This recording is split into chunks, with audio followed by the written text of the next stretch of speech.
Hello, good evening. Good evening, sir. So we'll start. ഇന്നലത്തെ വായിച്ചായിരുന്നോ വീട്ടിൽ പോയിട്ട്? സമയം കിട്ടിയായിരുന്നു?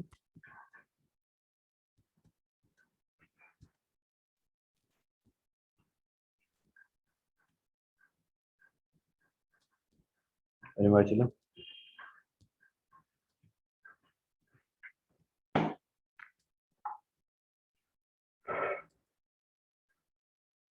ഓക്കെ, ചില വായിച്ചിരിക്കുന്നു. എങ്ങനെ ഉണ്ടായിരുന്നു? ലൈക്ക് പറഞ്ഞ കാര്യങ്ങളുടെ ഒരു കോഹറൻസോടെ ഓർമ്മ വയ്ക്കുന്നുണ്ടായിരുന്നു?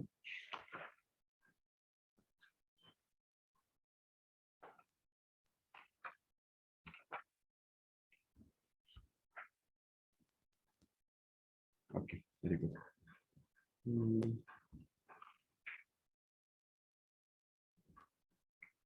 See, basically, we were looking at the web-based industrial location. അതിന്റെ ഡിഫറെന്റ് ഫാസറ്റ്സ് ആണ് നമ്മൾ നോക്കി.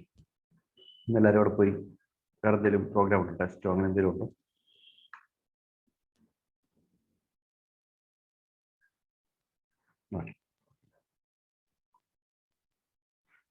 സോ വെബ് ബേസ്ഡ് തിയറി നമ്മൾ കണ്ടു. ഒന്നുകൂടെ വെബ് ബേസിന്റെ കാര്യം ജസ്റ്റ് പറയുകയാണെങ്കിൽ എന്താണ് ലൊക്കേഷണൽ ആസ്പെക്ട്, എന്താണ് ലൊക്കേഷൻ തീരുമാനിക്കുന്ന ഘടകങ്ങൾ. അതുകൊണ്ട് തന്നെ ആ ഘടകങ്ങളിലൂടെ ഏത് ലൊക്കേഷൻ ആയിരിക്കും മോസ്റ്റ് പ്രോബബിൾ എന്ന് ഐഡന്റിഫൈ ചെയ്യാനാണ് ശ്രമിക്കുന്നത് through the least cost approach. അപ്പോൾ ലീസ്റ്റ് കോസ്റ്റ് അപ്രോച്ചിൽ first of all we are considering the transportation cost as the primary criteria, based on which we have seen different kind of commodities are there, and each of them will be having its own industrial location, either near the resources or near the market, depending upon its nature of the raw material that are being used. Secondly, we had labor. So we normally have a destination which will function as the industrial location.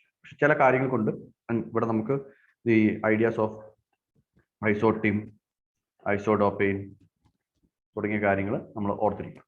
Critical ഐസോഡോപ്പെയിൻ കൂടെ ഓർത്തിരിക്കണം.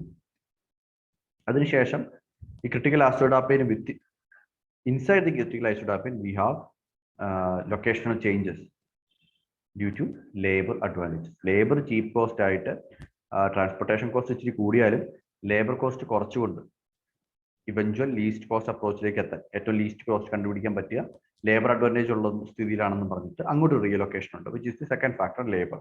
And then there is the influence of agglomeration where pre existing industrial centres അല്ലെങ്കിൽ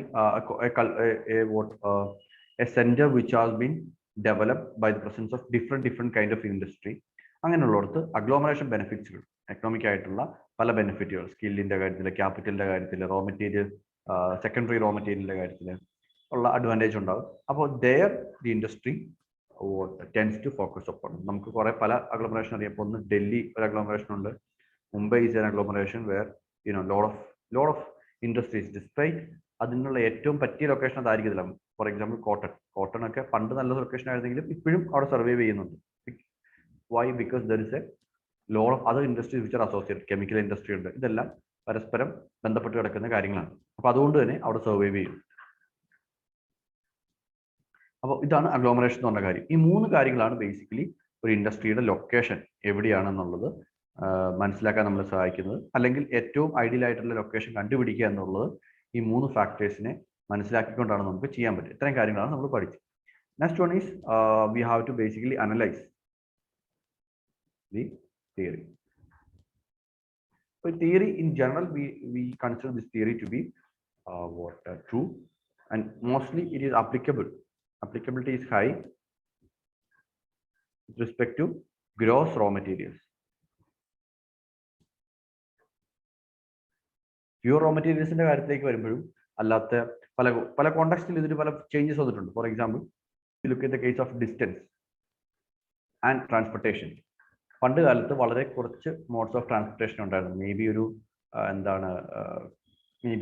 ഒരു limited number of railway tracks, that's it. അതല്ലാതെ വലിയ രീതിയിലുള്ള transportation facilities ഇല്ലായിരുന്നു പണ്ട്. But now we have different kind of transportation and the expense of transportation has really come down.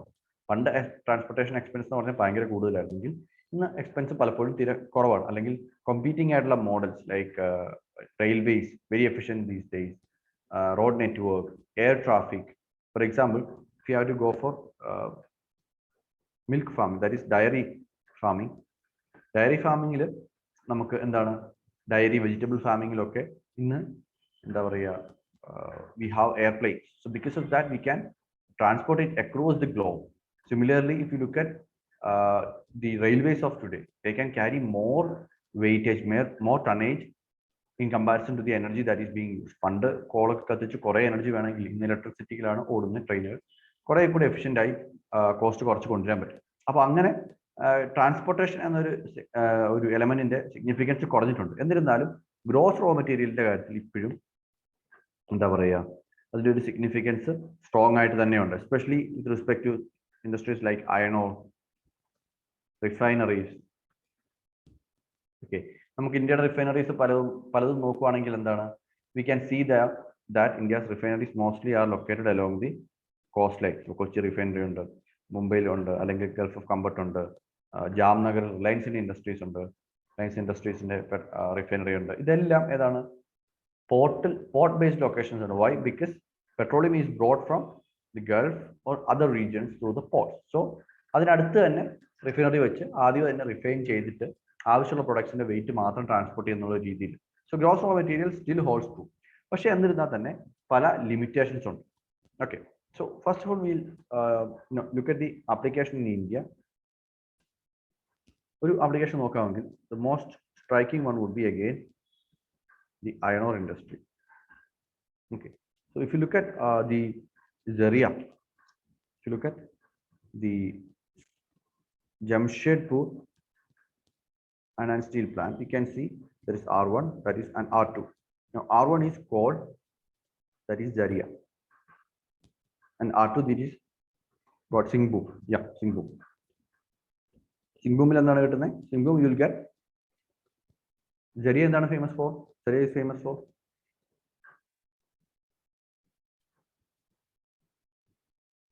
ചെറിയ ഗോളാണോ resources പഠിച്ചായിരിക്കണോ അതോ?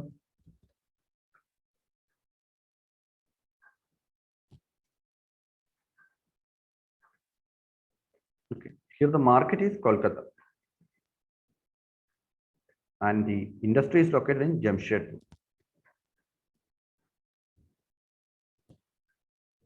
Okay, അപ്പോൾ ജംഷഡ്പൂരിലാണ് നമുക്ക് ഇൻഡസ്ട്രി കാണാൻ പറ്റുന്നത്. ഗോൾഡിന്റെയും സെറിയയിലെ കോളും സിംഗ്ഭൂമിലെ അയണൂറും കൊണ്ടുവന്നിട്ട് അതിനെ എന്താ പറയുക അതിന്റെ ഒരു ഒപ്റ്റിമം ലൊക്കേഷനിൽ ആണ് ഇൻഡസ്ട്രി ലൊക്കേറ്റ് ചെയ്തിരിക്കുന്നത്. ബട്ട് സെർവ് ചെയ്യുന്ന മാർക്കറ്റ് എന്ന് പറഞ്ഞാൽ കൊൽക്കത്തയാണ്. സോ കൊൽക്കത്തയുടെ അടുത്തല്ല, പക്ഷേ റോ മെറ്റീരിയൽ സോഴ്സിന്റെ അടുത്താണ് നമുക്ക് എന്താണ് ഇത് കാണാൻ പറ്റുക. So iron ore and other heavy industries R perfect example for വെബേഴ്സ് locational theory. അപ്പോൾ ഇന്ത്യയുടെ കാര്യത്തിലാണെങ്കിലും ട്രൂ ആണ്. സോ ഇതൊരു ജസ്റ്റ് ഒന്ന് വരയ്ക്കാം, നമുക്കൊന്ന് എഴുതുകയും ചെയ്യാം. Applicability in India. സിമിലർലി നമ്മൾ ബാക്കി സ്ഥലങ്ങൾ എടുക്കുകയാണെങ്കിൽ, ഇപ്പോൾ റഷ്യയിൽ എടുക്കുകയാണെങ്കിൽ യുറാൽ ഏരിയയിലാണ് വാട്ട് യു ഗെറ്റ് അയൺ കിട്ടുന്നത്. Russia. So this Ural area iron will be mind. അതുപോലെ നോവോകോസ്നസ് എന്ന് പറഞ്ഞ സ്ഥലമുണ്ട്, അവിടെ you will be having what the call. But റഷ്യയുടെ പ്രധാനപ്പെട്ട സ്ഥലങ്ങളൊക്കെ കുറച്ചും കൂടി വെസ്റ്റിലായിട്ട് മോസ്കോ ഒക്കെ ഇവിടെയാണ് വരുന്നത്. സോ ദി അയണോ will be produced here and will be brought to Moscow. So again ഈ ഒരു ട്രയാങ്കുലർ ലൊക്കേഷനിലാണ് നമുക്ക് ആ എന്താ പറയുക ഇൻഡസ്ട്രിയുടെ ലൊക്കേഷനും റോ മെറ്റീരിയൽ ലൊക്കേഷനും കാണാൻ പറ്റുന്നത്. Market will be kind of കുറച്ചും കൂടെ far away. So we know the reasons Y these things are happening. അപ്പോൾ ഇന്ത്യയുടെ എക്സാമ്പിൾസ് ഒന്ന് വരയ്ക്കുക. ഇന്ത്യയുടെ കേസ് ഒന്ന് വരയ്ക്കുക.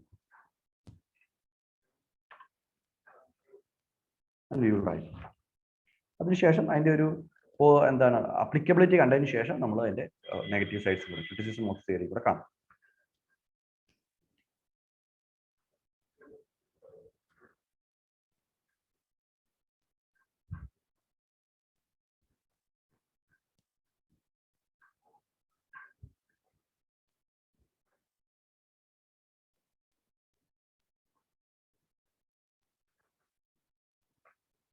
Okay, so let's try. Despite several challenges in the contemporary world,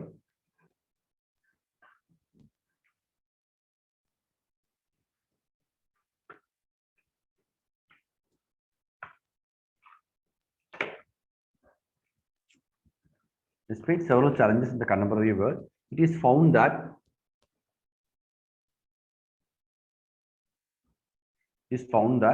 Weber's industrial location theory can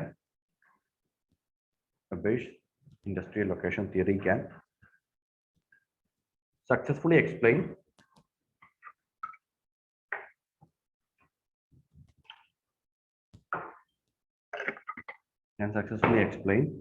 location of industries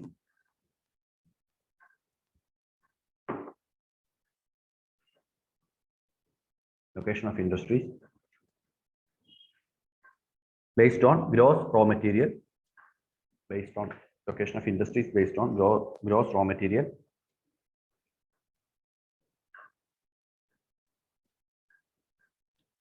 in both developed and developing world. Both the developed and developing world. So gross raw മെറ്റീരിയലിനെ സംബന്ധിച്ചിടത്തോളം എന്താണ് ഒരു raw material ആണ് എപ്പോഴും significant. ഇപ്പൊ iron industry നോക്കി കഴിഞ്ഞാൽ iron industry labour അല്ല, കാരണം ലേബറിനേക്കാളും ഒരു കുറച്ചും കൂടെ മെഷീനറി ബേസ്ഡ് ആയിട്ടുള്ള മെക്കനൈസ്ഡ് ആയിട്ടുള്ള ഇൻഡസ്ട്രിയാണ് അയൺ ഇൻഡസ്ട്രി. കുറെ ടെക്സ്റ്റൈലും അയൺ കമ്പയർ ചെയ്ത് കഴിഞ്ഞാൽ ടെക്സ്റ്റൈൽ എന്താണ് കുറച്ചും കൂടെ ആൾക്കാർ ഡിപ്പെൻഡന്റ് ആണ്, എന്താണ് കുറെ കൂടെ വർക്കേഴ്സ് എംപ്ലോയീസ് ലേബർ ഡിപ്പെൻഡന്റ് ആയിട്ടുള്ള സെക്ടറാണ്. പക്ഷെ അയൺ ആൻഡ് സ്റ്റീൽ എന്ന് പറഞ്ഞാൽ എന്താണ് കുറെ കൂടെ മെക്കനൈസ്ഡ് ആണ്. So the point is the most important factor there is reduction of the transportation cost. So that's why they are doing that. And that is same for both developed and developing countries. വ്യത്യാസമൊന്നും വരുന്നില്ല. So raw material in both developed and developing world, it is very useful in understanding location of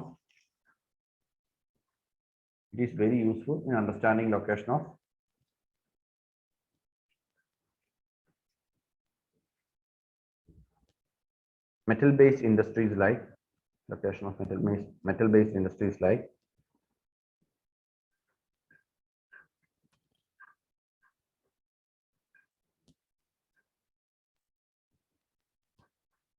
like iron and steel, aluminum, etc. Metal-based industries like iron and steel and aluminum. In such type of industries,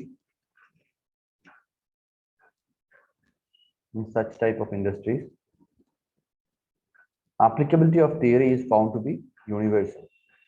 ഇതൊരു പ്രശ്നം വരുന്നത് എന്താ പറയാ, ഓരോ location അനുസരിച്ചും അവിടുത്തെ economic practices അനുസരിച്ചും ഈ ലൊക്കേഷൻ മാറും. ചിലപ്പോൾ ഗവൺമെന്റ് ആക്റ്റീവായിട്ട് പോളിസി റോൾ ഉള്ള സ്ഥലത്താണെങ്കിൽ ആ ഗവൺമെന്റ് എന്ത് പറയുന്നു അതനുസരിച്ചായിരിക്കും ഇൻഡസ്ട്രിയൽ ലൊക്കേഷൻ വരിക. അതേസമയം കുറച്ചും കൂടെ ഫ്രീ മാർക്കറ്റ് ആയിട്ടുള്ള എക്കണോമിയിലാണെങ്കിൽ, ക്യാപിറ്റലിസ്റ്റിക് എക്കണോമിയിലാണെങ്കിൽ എവിടെയാണോ അഡ്വാൻറ്റേജ് ഉള്ളത്, എവിടെയാണോ നാച്ചുറൽ റിസോഴ്സിന്റെ അഡ്വാൻറ്റേജ് ഉള്ളത്, മാർക്കറ്റിന്റെ അഡ്വാൻറ്റേജ് ഉള്ളത്, അങ്ങോട്ട് ഇൻഡസ്ട്രീസ് മൈഗ്രേറ്റ് ചെയ്യും. So these two things are there. Applicability of theory is universal. It even applies to socialistic countries like USSR or the current Russia.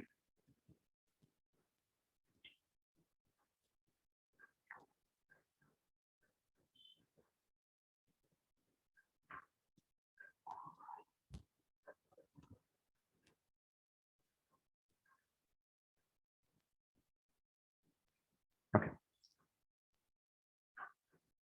The theory can in fact be also used to explain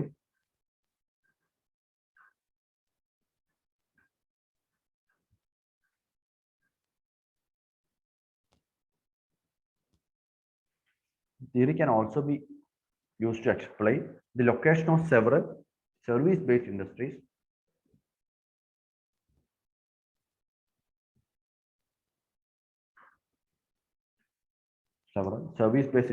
like software and BPO industries,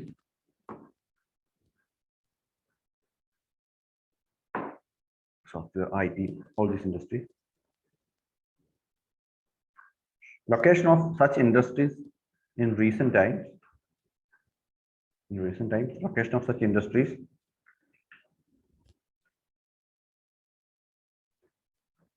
has shifted towards developing countries like India and China.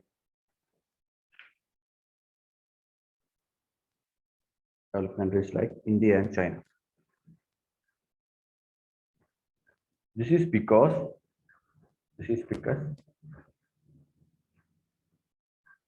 labor cost is found to be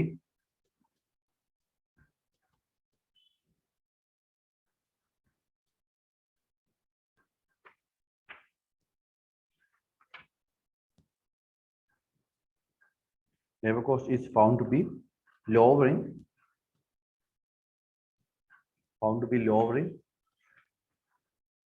developing countries like India and China.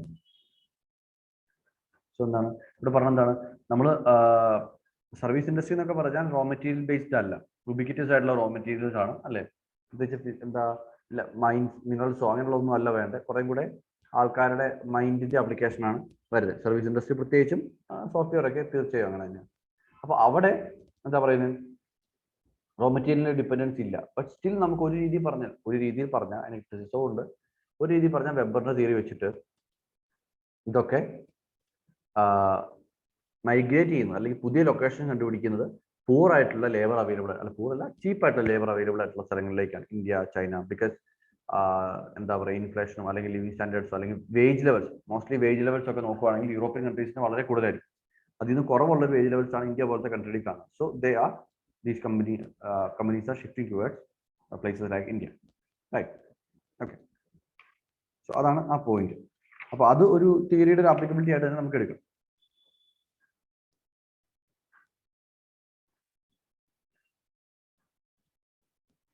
Then another one is transportation cost cheaper അല്ലേ, with respect to the development of technology. അപ്പോൾ അന്നേരം തന്നെ raw material dependence കുറയുകയും കൂടുതൽ probable spaces open up ആയി വരികയും ചെയ്യുന്നു. അപ്പോൾ അന്നേരം എന്താണ് ഈ ഒരു അവസ്ഥയിൽ വെബറിന്റെ തിയറിയുടെ ബേസിസ് എന്ന് പറഞ്ഞു കഴിഞ്ഞാൽ ട്രാൻസ്പോർട്ടേഷൻ കോസ്റ്റ് സിഗ്നിഫിക്കൻസ് കുറഞ്ഞു കഴിഞ്ഞാൽ obviously this would be tending to move towards market. അപ്പോൾ അങ്ങനെ ഒരു ടെൻഡൻസി നമുക്ക് ഇന്ന് പല മാർക്കറ്റുകളിലും കാണാൻ പറ്റും. നമ്മളിപ്പോൾ ഇന്ത്യ നോക്കുകയാണെങ്കിൽ കൂടുതലും ഹൈലി അർബനൈസ്ഡ് ആയിട്ടുള്ള ഹൈലി അർബനൈസ്ഡ് എന്ന് പറയുമ്പോൾ ടോപ്പ് ഹെവി ആയിട്ടുള്ള ടൈപ്പ് 1 സിറ്റീസിലേക്കൊക്കെയാണ് കൂടുതലും industries located out. Okay, because transportation cost is becoming less and demand is mostly found in these kind of big cities. So the companies are moving their industry location closer to such towns. So we'll write in recent times improvement in technology has brought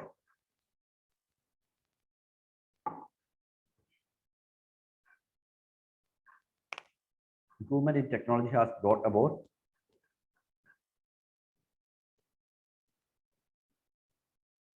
several changes in industrial location.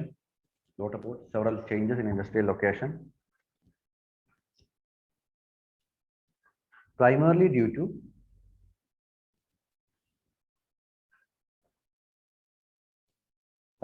to reduction in the cost of transportation of raw materials.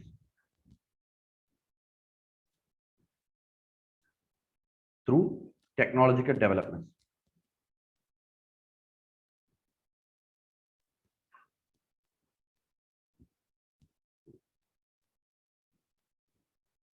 It has also, the development of technology has also allowed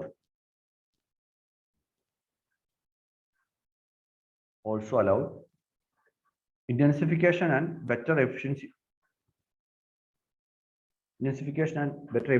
of use, more efficient use of improvement in technology has allowed intensification and more efficient use of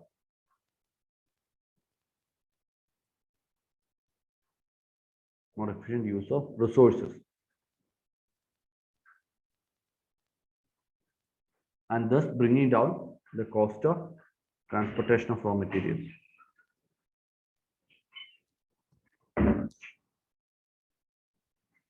Thus bringing down the cost of transportation of raw materials. Thus, the influence of, that's the significance of, sorry, that's the significance of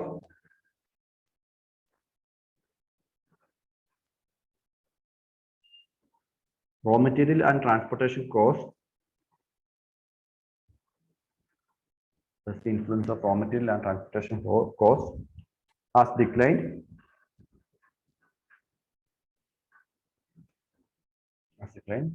and there is an increased influence of other factors like increased influence of other factors like labor cost and market, labor cost and market,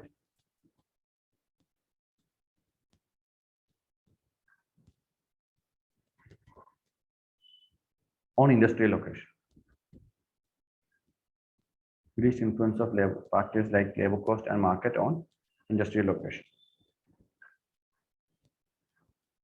അപ്പൊ എന്താണ് ഇതാണെങ്കിലും വെബറിന്റെ ഒരു prediction തന്നെയാണ്. നമ്മളൊന്ന് കുറച്ചുകൂടെ ഒരു സിംപിളസ്റ്റിക് ആയിട്ട് ആലോചിക്കും കുറെ കൂടെ. അതായത് വെർബാറ്റം ലൈക്ക് ലിറ്ററൽ മീനിങ്ങിലൂടെ പോവുകയാണെങ്കിൽ ട്രാൻസ്പോർട്ടേഷൻ കോസ്റ്റ് തന്നെയാണ് പ്രധാനം എന്നുള്ളത് പുള്ളി പറഞ്ഞിരിക്കുന്നത്. പക്ഷെ അതിന്റെ ഒരു മോഡേൺ ഇന്റർപ്രിട്ടേഷൻ വെച്ച് നോക്കുവാണെങ്കിൽ ട്രാൻസ്പോർട്ടേഷൻ കോസ്റ്റ് കുറഞ്ഞു കഴിഞ്ഞാൽ പിന്നെ അടുത്ത കാര്യങ്ങൾ ഡോമിനന്റ് ആയിട്ട് വരുന്ന ഏതാണ് ലേബർ കോസ്റ്റും അങ്ങനെയുള്ള കാര്യങ്ങൾ. അപ്പൊ അതനുസരിച്ച് എന്താണ് ലൊക്കേഷൻ ചേഞ്ച് ചെയ്യുന്നുണ്ട്.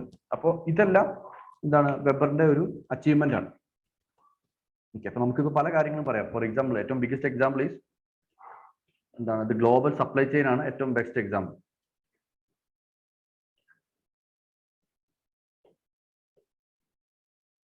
അല്ലെ, ഇപ്പൊ ഒരു ഐഫോൺ ഉണ്ടാക്കാനാണെങ്കിൽ design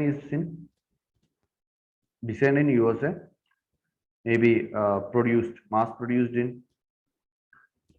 in China using Taiwanese chip,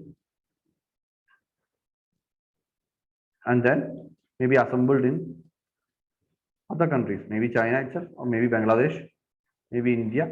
ഇങ്ങനെയുള്ള കൺട്രിയിലാണ് അസംബ്ലൈസ് നടക്കുന്നത്. സോ ഇതിൽ ഓരോ സ്റ്റേജിലും എന്താണ് ഒത്തിരി transportation and finally sold in USA. ഇതിലെല്ലാം ട്രാൻസ്പോർട്ടേഷൻ കോസ്റ്റ് ഹെവിലി ഇൻവോൾവ് ആണ്. ശരിക്കും ട്രാൻസ്പോർട്ടേഷൻ കോസ്റ്റ് കുറയ്ക്കണമെങ്കിൽ നമ്മൾ എന്താ ചെയ്യുക? US വയ്ക്കുകയാണെങ്കിൽ US തന്നെ ഇത് ഉണ്ടാക്കും. പക്ഷെ ട്രാൻസ്പോർട്ടേഷൻ കോസ്റ്റ് ഇന്ന് എന്താണ് സീ വേ അല്ലെ, mostly cargo ships they can easily carry these kind of products, finished goods അല്ലെങ്കിൽ partly finished goods from their location to any other parts of the world and still be economical. ഇങ്ങനെ ചെയ്താലും വില ഒത്തിരി കൂടുന്നില്ല, economical ആയിട്ട് തന്നെ ചെയ്യാൻ പറ്റും. So that's why we see the shifting of industries, and shifting of industries often leads to several problems. For example, again ഇപ്പോ നമ്മുടെ സ്റ്റെറിലൈറ്റ് പ്ലാന്റ് എന്താണ് ഷട്ട് ഡൗൺ ആയി, അപ്പൊ അത് അവിടുത്തെ എംപ്ലോയ്മെന്റിനെ ബാധിക്കും. അല്ലെങ്കിൽ നമ്മുടെ ഇപ്പോൾ പണ്ട് ഡിട്രോയിറ്റ്, അമേരിക്ക ഡിട്രോയിറ്റ് എന്ന് പറഞ്ഞ സ്ഥലമുണ്ട്. Detroit use to be the world car capital. അപ്പോൾ ഏറ്റവും കൂടുതൽ കാർ കമ്പനികൾ, പ്രത്യേകിച്ച് അമേരിക്കൻ കമ്പനികൾ ഉണ്ടായിരിക്കും. അവിടെ ഏറ്റവും കൂടുതൽ mass number of cars produce ചെയ്യുന്ന സ്ഥലമാണ് Detroit. But today Detroit is more of A ghost town.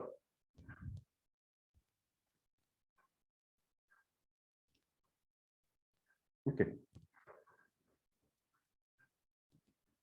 So പറഞ്ഞു വന്നത് അപ്പോൾ എന്താണ് ഇൻഡസ്ട്രിയൽ ലൊക്കേഷൻ ചേഞ്ച് ചെയ്യുന്നുണ്ട്. ഡിട്രോയിറ്റിൽ നിന്ന് അതിൻ്റെ അടുത്തുള്ള സെന്റ് ലൂയിസിലേക്കും അല്ലെങ്കിൽ പിന്നെ ഇന്ത്യയിലേക്കൊക്കെ ഇപ്പോൾ കാർ കമ്പനികൾ ഷിഫ്റ്റ് ചെയ്തു. ആദ്യം ജപ്പാനിലേക്ക് ഷിഫ്റ്റ് ചെയ്തു, പിന്നെ ചൈനയിലോട്ട് ഷിഫ്റ്റ് ചെയ്തു, കുറച്ച് ഇന്ത്യയിലോട്ട് ഷിഫ്റ്റ് ചെയ്തു. സോ ദീസ് ഓൾ എന്താണ് കമ്പനീസ് ആർ ഓപ്പറേറ്റിംഗ് ദർ അല്ലെങ്കിൽ industrial units are operating in different parts of the world because the transportation cost is not very high. It's an economic one. പ്രത്യേകിച്ച് ലേബറിന്റെ ഇപ്പം America ഒരു company ഇന്ത്യയിലോട്ടോ ചൈനയിലോ വരുമ്പോൾ എന്താണ് ചീപ്പറായിട്ട് labour കിട്ടും. അവർക്ക് ഡോളേഴ്സ് കൊടുക്കുന്ന കാശ് എക്സ്ചേഞ്ച് റേറ്റ് ഒക്കെ ഉള്ളതുകൊണ്ട് നമുക്ക് ചെറിയ റേറ്റ് തരാൻ പറ്റും. And that makes them attractive location. That makes them India an attractive location. Okay, now let's see some of the criticisms of the theory. So critical analysis.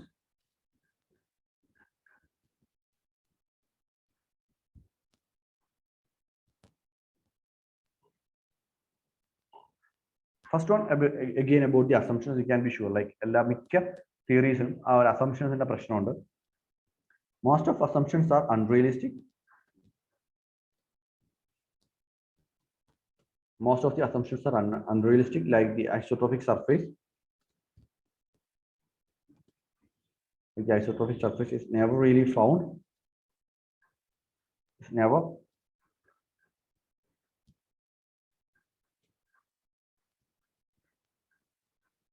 Similarly, the ideas of perfect competition hardly exist. Remember, ഓരോ കാര്യത്തിനും കുറച്ച് simplifying assumptions make ചെയ്താണ് നമ്മൾ പറഞ്ഞത്. അപ്പോൾ ഈ ഇങ്ങനത്തെ ഉള്ള കുറെ കാര്യങ്ങൾ മിസ്സിംഗ് ആണ്. So and because they are missing it affects the basis of the theory. Similarly economic രാഷ്ട്രമാൻ യൂസ് ആണ്. ഇപ്പൊ കാർ മേടിക്കുമ്പോൾ എല്ലാവരും എക്കണോമിക്കലി ഏറ്റവും നല്ല പോളിസി ഏതാണെന്ന് മാത്രമായിട്ട് എടുക്കില്ല. കാരണം കുറെ സബ്ജക്റ്റീവ് ടേസ്റ്റുകളുണ്ട്, കളറിന്റെ സബ്ജക്റ്റീവ് ടേസ്റ്റ് ഉണ്ട്, ഡിസൈൻസിന്റെ ടേസ്റ്റ് ഉണ്ട്, നമ്മുടെ ലൊക്കേഷനിൽ അവൈലബിൾ ആയിരിക്കും, നമ്മുടെ ഡീലർഷിപ്പിന് അടുത്തുള്ള ഡീലർഷിപ്പിൽ അവൈലബിൾ ആയിരിക്കും. ഇങ്ങനെ പല കാര്യങ്ങൾ നോക്കിയിട്ടാണ് നമ്മൾ മേടിക്കുന്നത്. അപ്പോൾ എക്കണോമിക് റാഷണാലിറ്റി എന്ന് പറയുന്നത് ഞാൻ പറഞ്ഞു വന്നപ്പോൾ അത് ഒരു പർച്ചേസിന്റെ കാര്യത്തിലേക്ക് പോയി. പക്ഷെ അതല്ലെങ്കിൽ കൂടി ഈ ഇൻഡസ്ട്രി തുടങ്ങുന്ന സമയത്ത് ഇങ്ങനെ ഒത്തിരി കാര്യങ്ങളുണ്ട്. ഇപ്പോൾ ചിലപ്പം ഫോർ എക്സാമ്പിൾ ഇപ്പോൾ നമുക്ക് പലപ്പോഴും NRI ഇൻവെസ്റ്റ്മെന്റ് ഒക്കെ വരുന്നത് എങ്ങനെയാണ്, ഒരു ഇമോഷണൽ കണക്ഷനും കൂടിയാണ്. നമ്മുടെ ഹോംലാൻഡ് എന്ന് പറഞ്ഞ ഒരു ഇമോഷണൽ അല്ലെങ്കിൽ ഹോം സ്റ്റേറ്റ് എന്നുള്ള ഒരു കണക്ഷനൊക്കെ കൂടിയിട്ടാണ് ഒരു സ്ഥലത്ത് ഇൻവെസ്റ്റ്മെന്റ് നടക്കുന്നത്. So not always an economic rational matter. Okay, ഇനി അടുത്ത പ്രധാനപ്പെട്ട point is about transportation cost. Now, transportation cost, he's of the opinion that transportation cost is, as distance increases, transportation cost is also increasing. But that is not true, right? ഇപ്പോൾ നമുക്ക് എന്താണ്, ഇപ്പോൾ ഒരു short distance, ഒരു 2 kilometers ആണ് move ചെയ്യണമെന്നുണ്ടെങ്കിൽ maybe will go by road and that will be like costly because petrol അടിക്കണം, വണ്ടിയുടെ കാശിലുണ്ട്, അതുണ്ട്. പക്ഷെ ഇപ്പോൾ 200 കിലോമീറ്റർ പോകണമെങ്കിൽ if possible will go by rail roads. അപ്പോൾ റെയിൽ റോഡ് എന്താണ്, it's much cheaper. Okay, so എല്ലാ ഈക്വൽ എന്താ പറയുക, long distance transportation will always be more cheaper than short distance one. Similarly, the different modes of transportation will be having different kind of price or tariff rates. So kind of like if you look at one of the most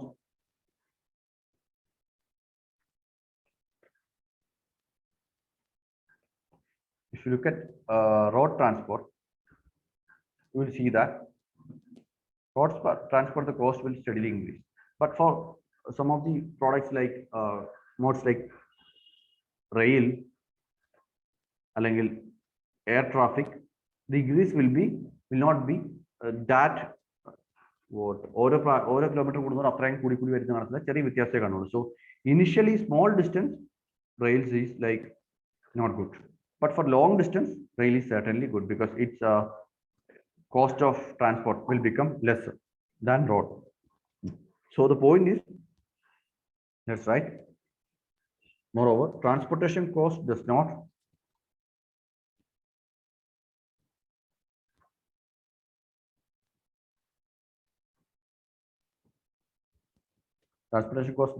rise proportionally with the distance.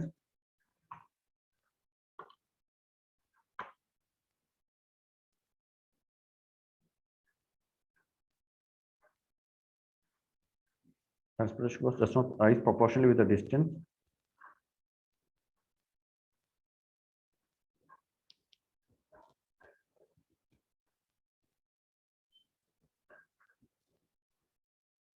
Mainly because fixed costs like terminal cost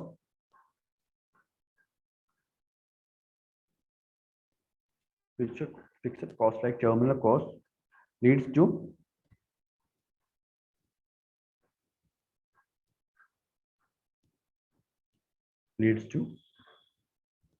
costlier short distance transportation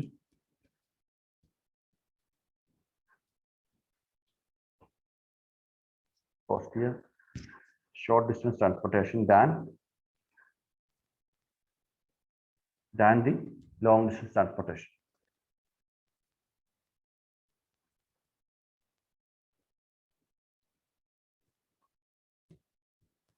Similarly, the different modes of transportation.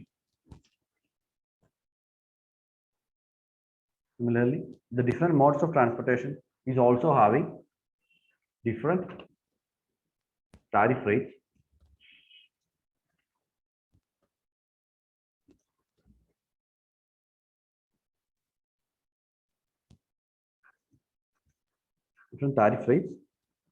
Yeah, so you can write the example of, maybe draw this graph or use the example of train and road. Road is more efficient in short distance, but train is definitely more important in long distance transportation.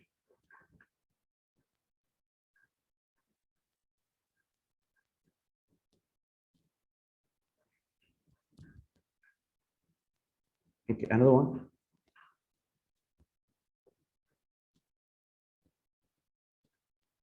The material index taken by Weber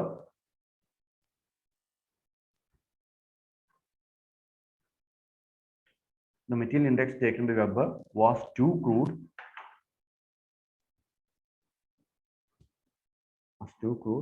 As it takes into account only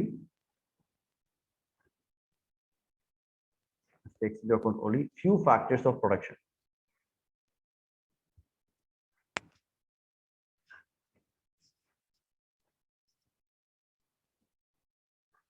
Factors of production are more varied. Particular diverse factors of production. We will discuss that. Example and should be highlighted.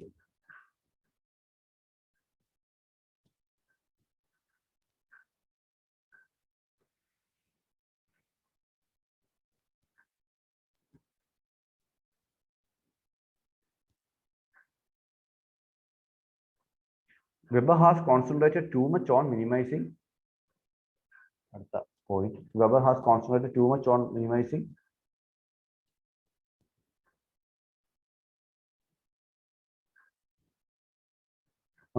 the cost and the cost of production and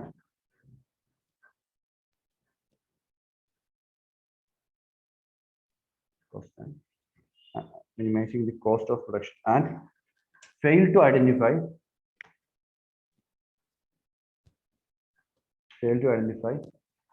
the revenue aspects.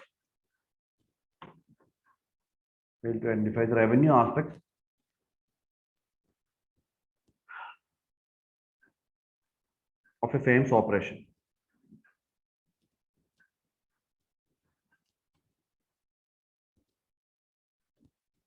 Which also affect profitability of a firm. Okay, for revenue side, revenue maximization, profit maximization ഉള്ളതാണ് ഏതൊരു ഫേമിന്റെയും target. അപ്പോൾ അത് പലപ്പോഴും നടക്കുക നമ്മൾ മാർക്കറ്റിനോട് demand എവിടെയാണുള്ളത് അതിന് close ആയിട്ടുള്ള industry form ചെയ്താണ് ഏറ്റവും എളുപ്പം നടക്കുക. പക്ഷേ when these policies, these firms are far away from previous point clear ആയില്ലേ? Okay, revenue aspect അല്ലേ? അതായത് വെബർ എന്താണ് പറയണേ? കോസ്റ്റ് കുറയ്ക്കണം എന്നുള്ളൊരു കാര്യമാണ് വെബർ പറയുന്നത്. പക്ഷേ നമ്മൾ എന്താണ് CPT കണ്ട പോലെ തന്നെ there is a supply side and there is a demand side. അപ്പോൾ റവന്യൂ ഏറ്റവും കൂട്ടണം എന്നുള്ളതാണ് ഏതൊരു ബിസിനസ്സുകാരൻ്റെയും ആഗ്രഹം. അപ്പോൾ റവന്യൂ സൈഡിനെ കുറിച്ചും കൺസിഡർ ചെയ്യണം. അപ്പോൾ റവന്യൂ സൈഡിനെ കൺസിഡർ ചെയ്യുന്ന കുറെ ഫാക്ടേഴ്സ് ഉണ്ട്, വിച്ച് ഈസ് ലൈക്ക് ഇപ്പോൾ മാർക്കറ്റിനോട് കൂടുതൽ അടുത്തിരിക്കാമെങ്കിൽ എന്താണ് കൂടുതൽ എഫിഷ്യൻ്റ് ആയിട്ടുള്ള പ്രൊഡക്ഷൻ സപ്ലൈ നടക്കും. സപ്ലൈ എന്ന് പറയുമ്പോൾ ലാസ്റ്റ് മീൻസ് കസ്റ്റമേഴ്സിന് കൊടുക്കാൻ പറ്റും. കൂടുതൽ ഡിമാൻഡ് അനുസരിച്ചുള്ള പ്രോഡക്റ്റ് കേറ്റർ ചെയ്യാൻ പറ്റും. പിന്നെ അതുപോലെ തന്നെ ഇപ്പോൾ രണ്ട് ഫേംസ് ഉണ്ടെങ്കിൽ കൂടുതൽ മാർക്കറ്റ് അടുത്ത് ഇരിക്കുന്ന ഫേമിനായിരിക്കും കുറച്ചും കൂടി അഡ്വാൻറ്റേജ് ഉണ്ടായിരിക്കും. മാർക്കറ്റ് കണ്ടീഷൻസ് മനസ്സിലാക്കാനും മാർക്കറ്റ് ഡിമാൻഡ് മനസ്സിലാക്കാനും മാർക്കറ്റിന് വേണ്ട രീതിയിൽ ക്രാഫ്റ്റ് ചെയ്ത് കൊടുക്കാനും. അപ്പോൾ ആ ഒരു ആസ്പെക്റ്റ് ആണ് നമ്മൾ വെബറിനെ ക്രിട്ടിസൈസ് ചെയ്തത്. ലോഷിന്റെ ഒരു ക്രിറ്റിസിസമാണ്. ഓക്കെ, മനസ്സിലായോ? So fail to identify revenue aspect of firm's operation, which also affects the profitability of a firm.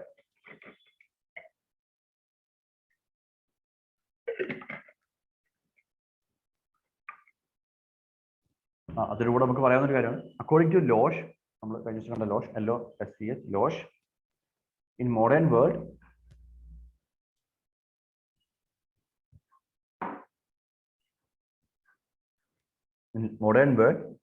industrial location is more demand based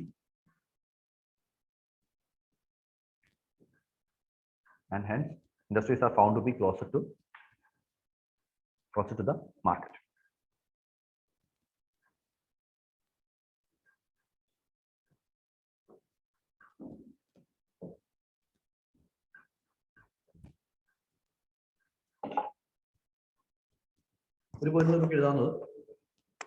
In fact, we can write 2 points.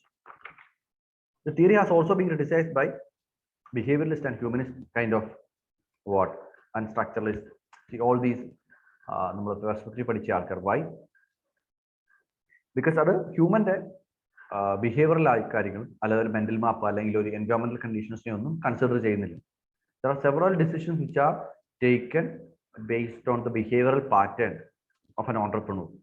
Okay, ലൊക്കേഷനിൽ കാര്യത്തിലേക്ക് വരുമ്പോൾ entrepreneur ചിലപ്പോൾ അവരുടെ എന്താണ് near to his village, maybe to produce more employment in the village.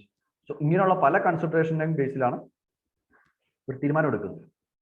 അപ്പോൾ അന്നേരം നമ്മൾ ഈ പറയുന്ന ട്രാൻസ്പോർട്ടേഷൻ കോസ്റ്റും അങ്ങനെയുള്ള കാര്യങ്ങൾ ചിലപ്പോൾ ഇച്ചിരി കോംപ്രമൈസ്ഡ് ആകും. അത് കൺസിഡർ ചെയ്യുന്നില്ല.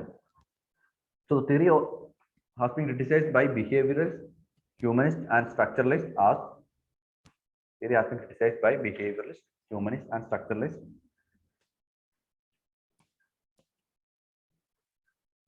as it does not take into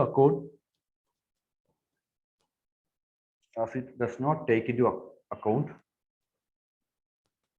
behavioral, social and environmental factors that influences or that enters into decision making.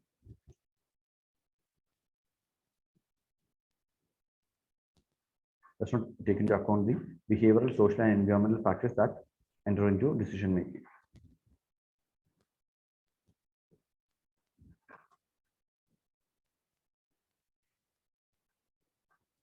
പിന്നെ UPSC ചോദിച്ചൊരു ഐഡിയ ആണ്, ചോദിക്കാൻ ചാൻസ് ഉള്ള ഐഡിയ ആണ് the idea of post Fordism. അത് സിലബസ് ഡയറക്റ്റ് പറഞ്ഞിട്ടില്ല, ഞാൻ ജസ്റ്റ് ഒന്ന് മെൻഷൻ ചെയ്യാം. Post Fordism is a phenomenon that has happened with the deindustrialization of the Western world.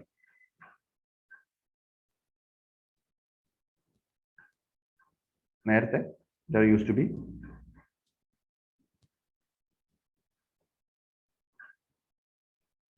a couple of regions, and there used to be a capital and then industrial units. So the industrial units used to be located around the headquarters. This is the Ford's model. Ford is not Ford. One of the largest companies in America used to be Ford, right? So there used to be the companies used to situate. So American economy എന്ന് പറഞ്ഞാൽ American എക്കണോമിയുടെ ചുറ്റുപാടിൽ അല്ലെങ്കിൽ ആ ഹെഡ്ക്വാർട്ടേഴ്സിനോട് വളരെ close ആയിട്ട് തന്നെയാണ് industrial units ഇരിക്കുന്നത്. ഇന്നിപ്പോൾ എന്താണ് സംഭവിക്കുന്നത്? In post Fordism the headquarters are remaining in its original place and the industries are spread across different parts of the world. So the one production would be in China, maybe in India, maybe in Africa. So the distribution of the location of industries are changed from an earlier centralized production system.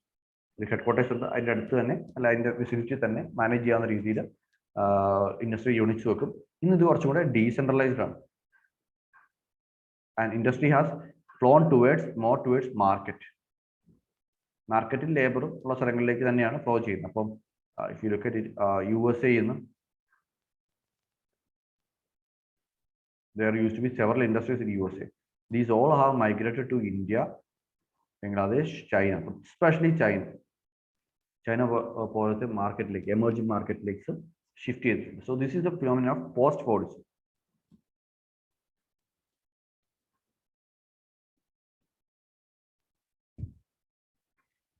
Just ഒന്ന് എഴുതാം. Fordism has moved to post Fordism. Picture എന്ന് വരച്ചു. In recent times,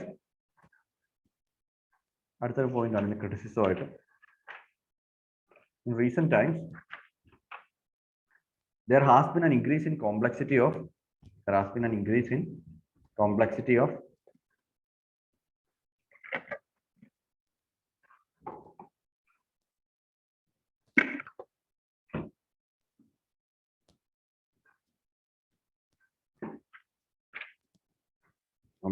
industrial organization. An era of Fordism has given way to post Fordism.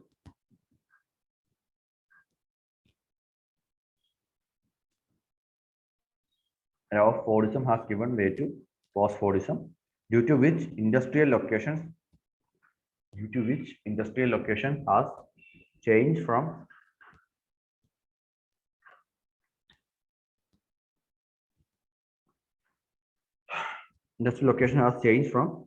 centralized to a decentralized locations.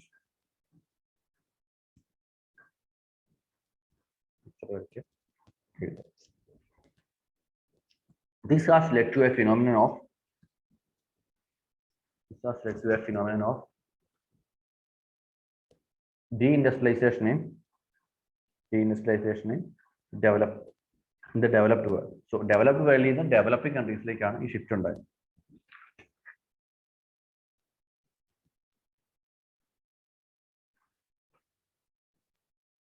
എന്താണ് കൂടുതലും ആ ഒരു ഗ്ലോബലൈസേഷന്റെ പാർട്ടായിട്ട് ബന്ധപ്പെട്ട ഒബ്സർവേഷൻ ആണ്. ഗ്ലോബലൈസേഷന്റെ പാർട്ടായിട്ടാണ് ഈ എന്താ പറയുന്നത് ഈ ഒരു ഇൻഡസ്ട്രിയൽ ലൊക്കേഷൻസ് ഒക്കെ ഡീഇൻഡസ്ട്രിയലൈസ് ചെയ്ത് ഡെവലപ്ഡ് കൺട്രീസിലേക്ക് പോയി. Because regulations were being eased, liberalization, privatization has become kind of the economic policies of most of the countries. Trade blocks has emerged. So these all are led to പിന്നെ WTO പോലത്തെ body where like free trade promote ചെയ്യാനുള്ള policies, and all this has led to these companies shifting to new location. Okay, ഇത്രയും കാര്യങ്ങളാണ് നമുക്ക് വെബറിന്റെ industrial location തിയറിയിൽ അറിയാനുള്ളത്. വളരെ important ആയിട്ടുള്ള തിയറിയാണ്. അതുകൊണ്ടാണ് ഇച്ചിരി കുറച്ച് സമയം എടുത്ത് പറഞ്ഞ് UPSC 2-3 പ്രാവശ്യം വളരെ ഫ്രീക്വന്റ് ആയിട്ട് ഒരു കൃത്യമായിട്ടുള്ള ഇന്റർവെൽസിൽ ചോദിക്കാറുള്ള ക്വസ്റ്റ്യനാണ്, ടോപ്പിക്കുമാണ്. നന്നായിട്ടൊന്ന് പഠിച്ചു. അപ്പൊ നമുക്കിത് പല എന്താ പറയാ പല യൂട്ടിലിറ്റി ഉണ്ട്. ഇപ്പൊ ഇന്ത്യയുടെ കേസിലൊക്കെ വരുമ്പോൾ ഇന്ത്യയുടെ ഇൻഡസ്ട്രിയൽ ലൊക്കേഷൻ ഒക്കെ പറയുമ്പോൾ നമുക്ക് വെബറിന്റെ തിയറീസ് യൂസ് ചെയ്യാം. വെബറിന്റെ ആ ഒരു പാരാമീറ്റേഴ്സ് ഉള്ള കാര്യത്തിലാണെങ്കിൽ നമുക്ക് പറയാം പലപ്പോഴും ഇൻഡസ്ട്രിയിൽ ഷിഫ്റ്റ് ആകുന്നത് ഈ പറഞ്ഞ കാരണങ്ങൾ കൊണ്ടൊക്കെയാണ്. പുതിയ ഒരു സ്ഥലങ്ങളിൽ ലൊക്കേറ്റ് ആകാനുള്ള കാരണം ഇതാണ്, ഒരു സ്ഥലത്ത് നിന്ന് വേറൊരു സ്ഥലത്തേക്ക് മൂവ് ചെയ്യാനുള്ള കാരണം ഇതാണ്. ഇനി അതല്ലാത്തുള്ള സ്ഥലങ്ങളും കാര്യങ്ങളുണ്ട്. ഫോർ എക്സാമ്പിൾ ജാർഖണ്ഡും ഉത്തരാഖണ്ഡും ഒക്കെ ഉണ്ടാക്കിയതിനു ശേഷം ഗവൺമെന്റ് ഉത്തരാഖണ്ഡിൽ കുറെ ടാക്സ് കൺസെഷൻസ് പ്രഖ്യാപിച്ചു. ഉത്തരാഖണ്ഡിലേക്ക് ഇൻഡസ്ട്രിയെ പ്രൊമോട്ട് ചെയ്യാറുണ്ട്. അപ്പൊ അങ്ങനെ നമ്മുടെ ഇവിടുത്തെ കുറെ കമ്പനികൾ ഉത്തരാഖണ്ഡിൽ പോയി ഇൻവെസ്റ്റ് ചെയ്യാൻ തുടങ്ങി. ഓക്കെ, പ്രധാനമായിട്ട് നമ്മളിത് കണ്ടത് ഓട്ടോമൊബൈൽ സെക്ടറിലും ഫാർമ സെക്ടറിലും. ഫാർമയിലൊക്കെ പല കമ്പനികളും എന്താണ് ഉത്തരാഖണ്ഡിലേക്ക് പോയി. അപ്പൊ അത് റോ മെറ്റീരിയൽ ആയിട്ടുള്ള ബെനിഫിറ്റിന്റെ കാര്യത്തിലല്ല, but for the support subsidy tax cuts ഒക്കെ ഉള്ളതിന്റെ പേരിലാണ് ആ സ്ഥലത്തോട്ട് മാറി. അപ്പൊ അതും ഒരു ഫാക്ടേഴ്സ് ആണ്. പക്ഷെ മിക്ക കുറെ ഇൻഡസ്ട്രികൾക്കും നമുക്ക് ഈ web based industrial location use ചെയ്യാൻ പറ്റും. Iron and steel, aluminium, okay, അതുപോലത്തെ industries. Right.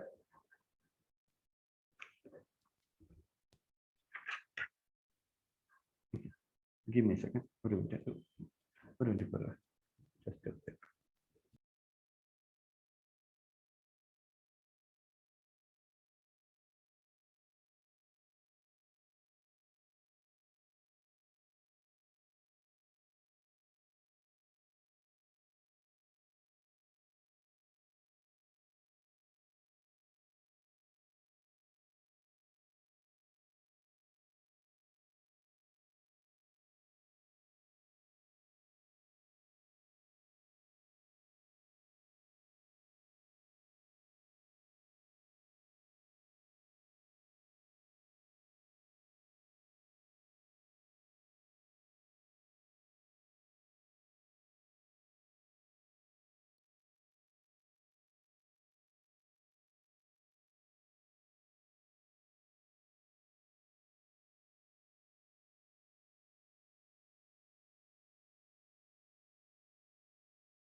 Okay, so we'll continue.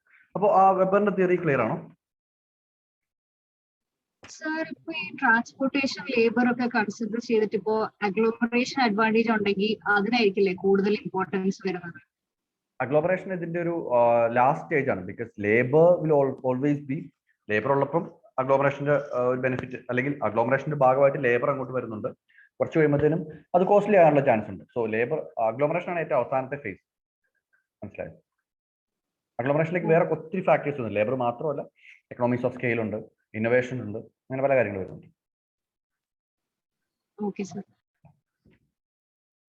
ഇപ്പൊ നമ്മൾ ഏറ്റവും ബേസിക് എക്സാമ്പിൾ ഒക്കെ പറയണമെങ്കിൽ നമ്മൾ ഷാങ്ഹായ് പോലത്തെ സ്ഥലങ്ങളാണ്. ഇപ്പൊ ചൈന, അവിടുത്തെ പല മേജർ ഇൻഡസ്ട്രിയൽ സെന്റേഴ്സും ഷാങ്ഹായ്, ബീജിംഗ്, ഗാങ്ഷോ ഇതെല്ലാം വലിയ വലിയ അഗ്ലോമറേഷൻസ് ആണ്, കോണർബേഷൻസ് ആൻഡ് അഗ്ലോമറേഷൻസ് ആണ്. So industries tend to concentrate on them. ആദ്യം ലേബറിന്റെ ബെനിഫിറ്റിൽ ചൈനയിലോട്ട് ഷിഫ്റ്റ് ആയതാണ്. ചൈനയിലോട്ട് ഷിഫ്റ്റ് ആയതിനു ശേഷം ചില ബെൽറ്റുകളിലാണ് അഗ്ലോമറേഷൻ ബെനിഫിറ്റ്സ് ഉള്ളതുകൊണ്ട് കോൺസെൻട്രേറ്റ് ചെയ്തത്.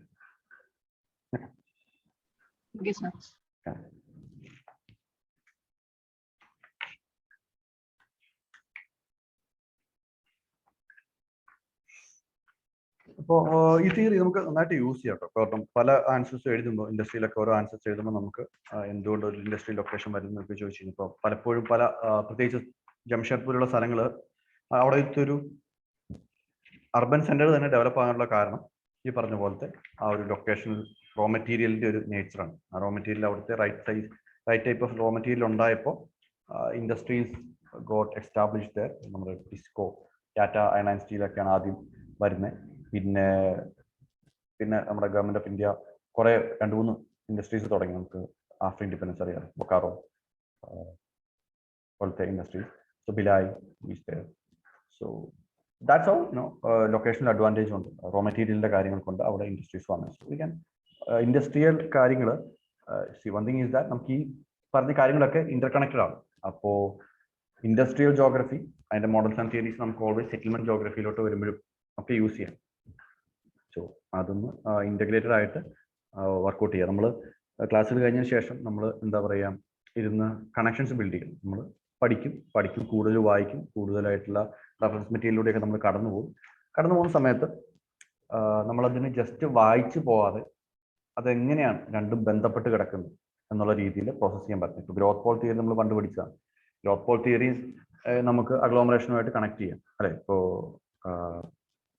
അഹമ്മദാബാദിന്റെ ഒക്കെ ഡെവലപ്മെന്റ് ഞാൻ പറഞ്ഞായിരുന്നു. അഹമ്മദാബാദിന്റെ ഡെവലപ്മെന്റ് ഗ്രോത്ത് പോൾ വെച്ചിട്ടാണ്. അതുപോലെ തന്നെ അവിടെ കുറച്ച് ഇൻഡസ്ട്രിയൽ യൂണിറ്റ്സ് ഉണ്ടായിരുന്നു. ഫോർ എക്സാമ്പിൾ റിഫൈനറി ഒക്കെ. ഇപ്പോൾ റിഫൈനറിയുടെ വരാനുള്ള കാരണം വെബറിന്റെ ഐഡിയ ആണ്. ബിക്കോസ് നമ്മുടെ ഇവിടുന്ന് ഓയിലും ഇതെല്ലാം ഇമ്പോർട്ട് ചെയ്ത് കൊണ്ടിരുന്നത് ഒന്ന് ഒരു മിഡിൽ ഈസ്റ്റിൽ നിന്നാണ് പ്രിഡോമിനന്റ്ലി. 2 ഇന്ത്യയിൽ ഏറ്റവും കൂടുതൽ ഓയിൽ കാണുന്ന ഏരിയ ഈ ഗൾഫ് ഓഫ് കമ്പട്ടും മുംബൈ ഹൈ റീജിയൻ ഒക്കെയാണ്. So this has led to what ആ ഒരു സ്ഥലം becoming what gross raw material ആണ്.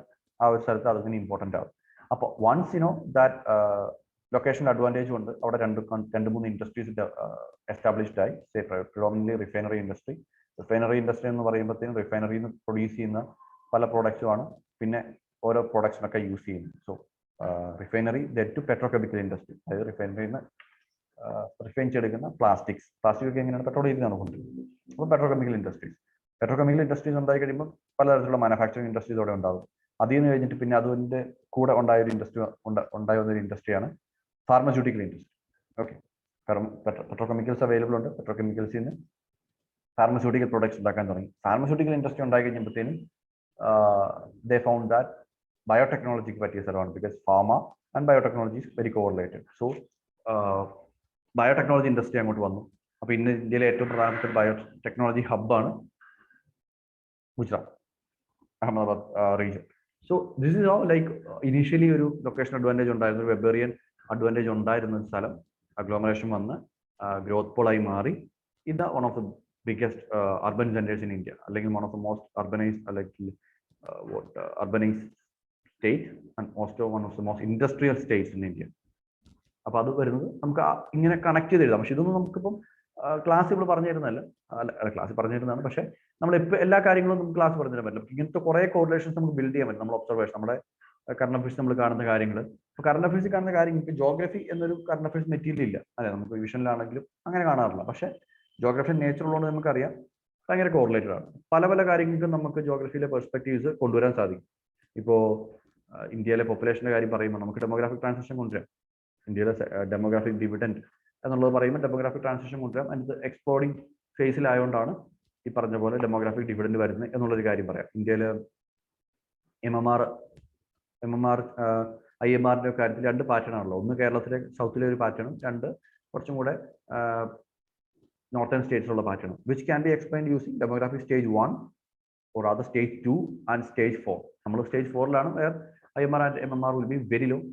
Death rates generally is very low, whereas the other parts are kind of little more higher, which is because they are still transitioning through. Okay, അപ്പൊ അങ്ങനത്തെ പല കോറിലേഷൻസും build ചെയ്യണമെങ്കിൽ നമുക്ക് അത് direct ആയിട്ട് കിട്ടത്തില്ല. അപ്പൊ നമ്മൾ റിവൈസ് ചെയ്തിട്ട് നമ്മുടെ പോർഷൻസിലൂടെ പ്രോപ്പറായിട്ട് കടന്നു പോകും.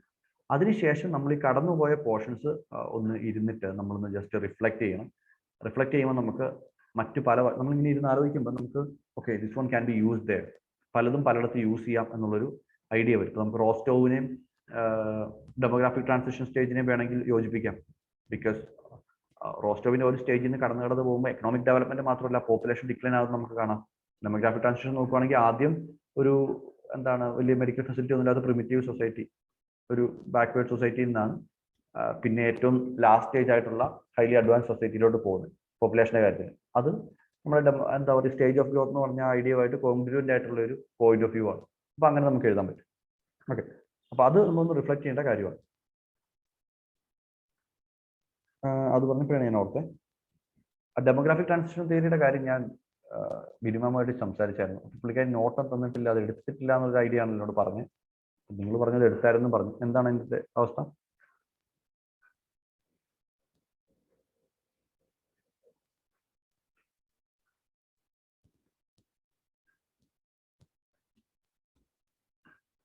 പറഞ്ഞു, എല്ലാവരോട് പറഞ്ഞു എടുത്തായിരുന്നോ, നോട്ടൊക്കെ തന്നായിരുന്നോ?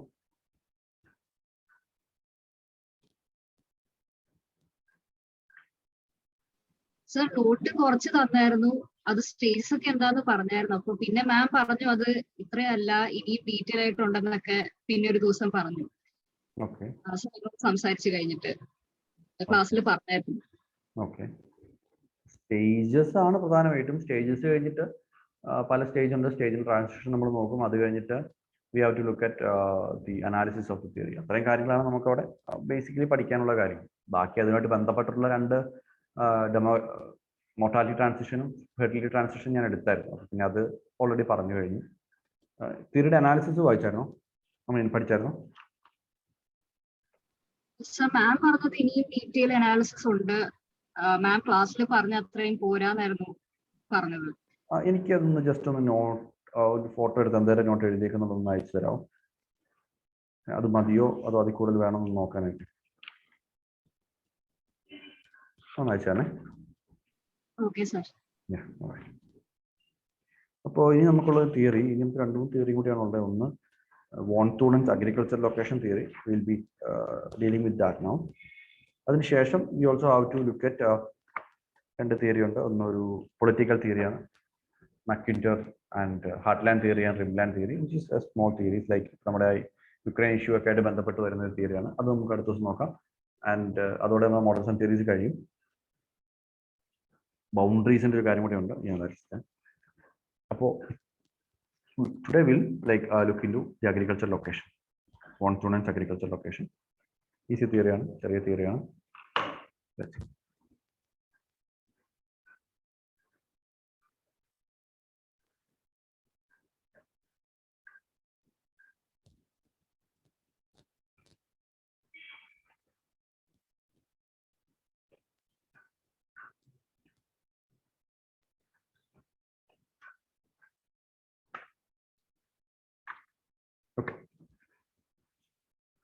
So Wittelside theory ഒക്കെ പഠിച്ചില്ലായിരുന്നോ?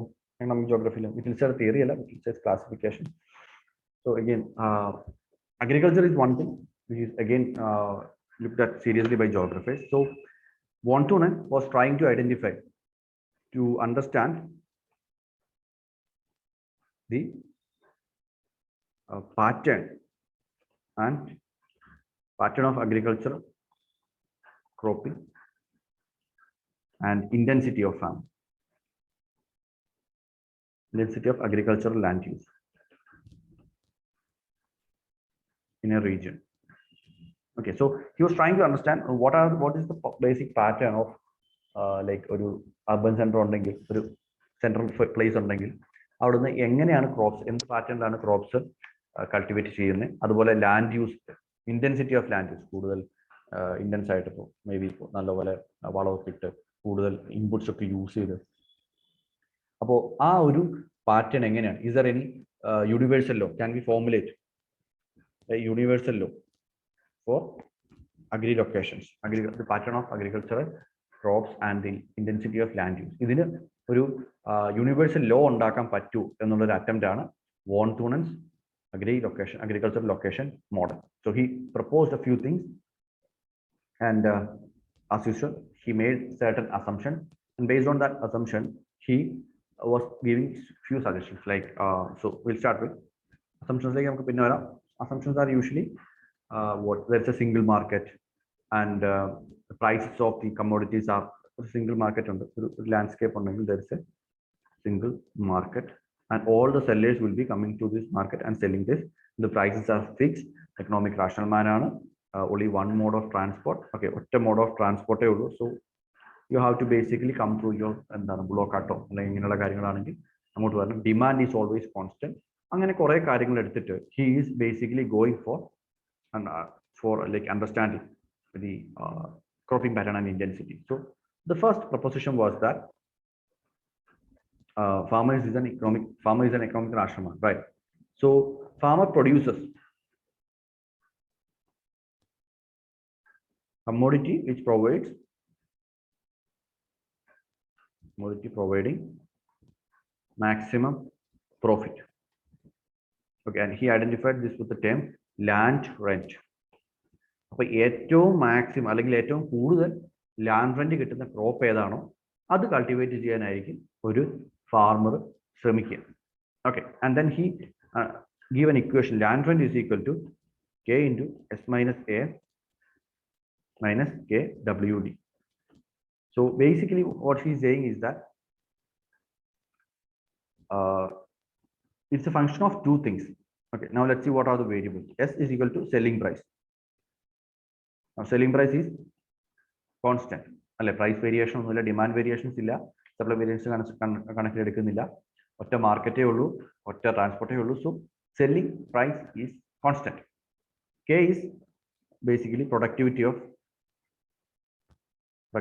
the area. So K is a constant. Then you have A. A means cost of production. Cost of production is basically a function of intensity of land use.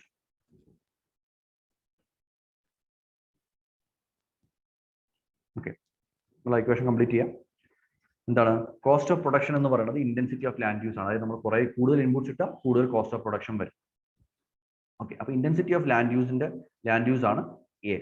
Then you have W, that is equal to weight of the commodity, weight of the produce, and D is equal to distance to the market. Commodity transport. Commodity transport is distance and then weight on. Basically, land rent is a function of intensity of land use and transportation cost.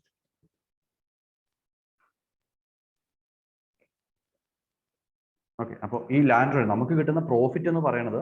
First one, A and the cost of production. Cost of production is intensity of land use. Intensity of land use in the selling price is constant, so that doesn't matter. And then weight and distance. Transportation cost in the intensity of land use in the function on profit and the okay. In this pala nature. Okay. For example, then he is going into intensity of land use. Crops and he understood one thing: the intensity of land use is maximum near the market. Land use intensity is near the market and declines away from the market generally. And transportation cost is high for bulky goods. Bulky goods, high transportation cost, and low for crops like grains, livestock. For example, if you look at bulky, theory 1900s major fuel source എന്ന് പറയുന്നത് ഈ firewood ഒക്കെയാണ് അല്ലേ. So മരം വെട്ടി കൊണ്ടുവരുന്നത്. അപ്പോൾ അതെന്ന് പറയുന്നത് വളരെ ബൾക്കി ആയിട്ടുള്ള പ്രോസസ്സാണ്. മരം ഈ അപ്പോൾ ട്രാൻസ്പോർട്ടേഷൻ കോസ്റ്റിന്റെ കാര്യം എടുത്ത് നോക്കുക. അന്നത്തെ ഏറ്റവും പ്രധാനപ്പെട്ട എനർജി സോഴ്സ് ഫയർവുഡാണ്. ഓക്കെ, ഈ ഫയർവുഡ് നമ്മുടെ ഒരു സിറ്റിയുടെ ഏറ്റവും ഔട്ട്സ്കേർട്സിലാണ് കൊണ്ടുവച്ചിരിക്കുന്നതെങ്കിൽ അത് വെട്ടിപ്പറിച്ച് ട്രാൻസ്പോർട്ട് ചെയ്ത് ഇവിടെ കൊണ്ടുവരണമെങ്കിൽ ഒത്തിരി ട്രാൻസ്പോർട്ടേഷൻ കോസ്റ്റ് ചിലവാകും. So that's one fact. Transportation cost കൂടുതലാണെങ്കിൽ എന്താണ്, മേടിക്കാൻ ചെല്ലുന്നവര് ഫാമറിന് കാശ് കുറച്ചേ കൊടുക്കുള്ളൂ. ബിക്കോസ് അവർക്കത് എക്സ്പോർട്ട് കൊണ്ടുപോകാൻ ഒത്തിരി കാശ് ചിലവാകും. അപ്പോൾ ഫാമറിന്റെ പ്രൈസ് റിയലൈസേഷൻ കുറയും. So farmer will not be ready to cultivate that in the outskirts. So transportation cost. അതേസമയം ഇന്റൻസിറ്റി ഓഫ് ലാൻഡ് യൂസ് നമുക്ക് നോക്കാം. Intensity of land use will be declining, will be maximum near the market and will be declining. So നമ്മൾ നോക്കുകയാണെങ്കിൽ ഇപ്പോൾ ആട് മേയ്ക്കലൊക്കെ നോക്കുക. ആട് മേയ്ക്കൽ comparatively intensity of land use കുറഞ്ഞ സ്ഥലമാണ് അല്ലേ. നമുക്ക് പുൽമേടുകൾ കാണും, നമ്മൾ അവരെ ആടിനെ മേയ്ക്കാൻ പറ്റും, അല്ലാതെ വേറെ പ്രത്യേകിച്ചൊന്നും ചെയ്യാറില്ല. അതേസമയം ഇപ്പോൾ ഡയറി ഫാമിംഗ് ആണെന്ന് വിചാരിക്കുക, പാലിന് വേണ്ടിയാണ്. അപ്പം എന്താ നമ്മൾ ഓർഗനൈസ്ഡ് ആയിട്ടുള്ള ഡയറി ഫാമിംഗ് ആണെങ്കിൽ നമ്മളൊരു തൊഴുത്തി കെട്ടി അതിന് കുറെ ഫുഡൊക്കെ കൊടുത്ത് വളരെ ഇൻപുട്ട് ഓറിയന്റഡ് ആയിട്ടായിരിക്കും നമ്മളത് ചെയ്യും. അപ്പോൾ എവിടെയാണ് കോസ്റ്റ് കൂടുതൽ വരിക? കോസ്റ്റ് കൂടുതൽ എപ്പോഴും ഡയറി ഫാമിങ്ങിനായിരിക്കും. അതേസമയം ലൈഫ് സ്റ്റോക്ക് ഫോർ മീറ്റിനൊക്കെ വേണ്ടി വളർത്തുന്നതാണെങ്കിൽ അത്രയും ചിലവ് കുറവായിരിക്കും അല്ലെ, ഏറ്റവും ഔട്ട്സ്കേർട്സിലൊക്കെ ആയിരിക്കും. സോ ലാൻഡ് യൂസ് ഇന്റൻസിറ്റി കുറവായിരിക്കും. So intensity of land use is there. So based on this he identified the land rent curve of several products.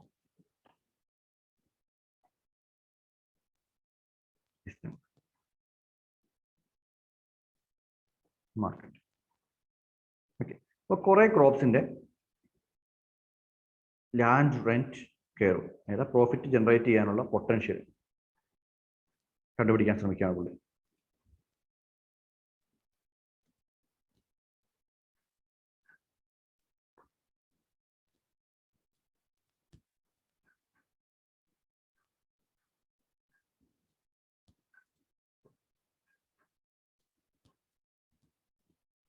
Okay.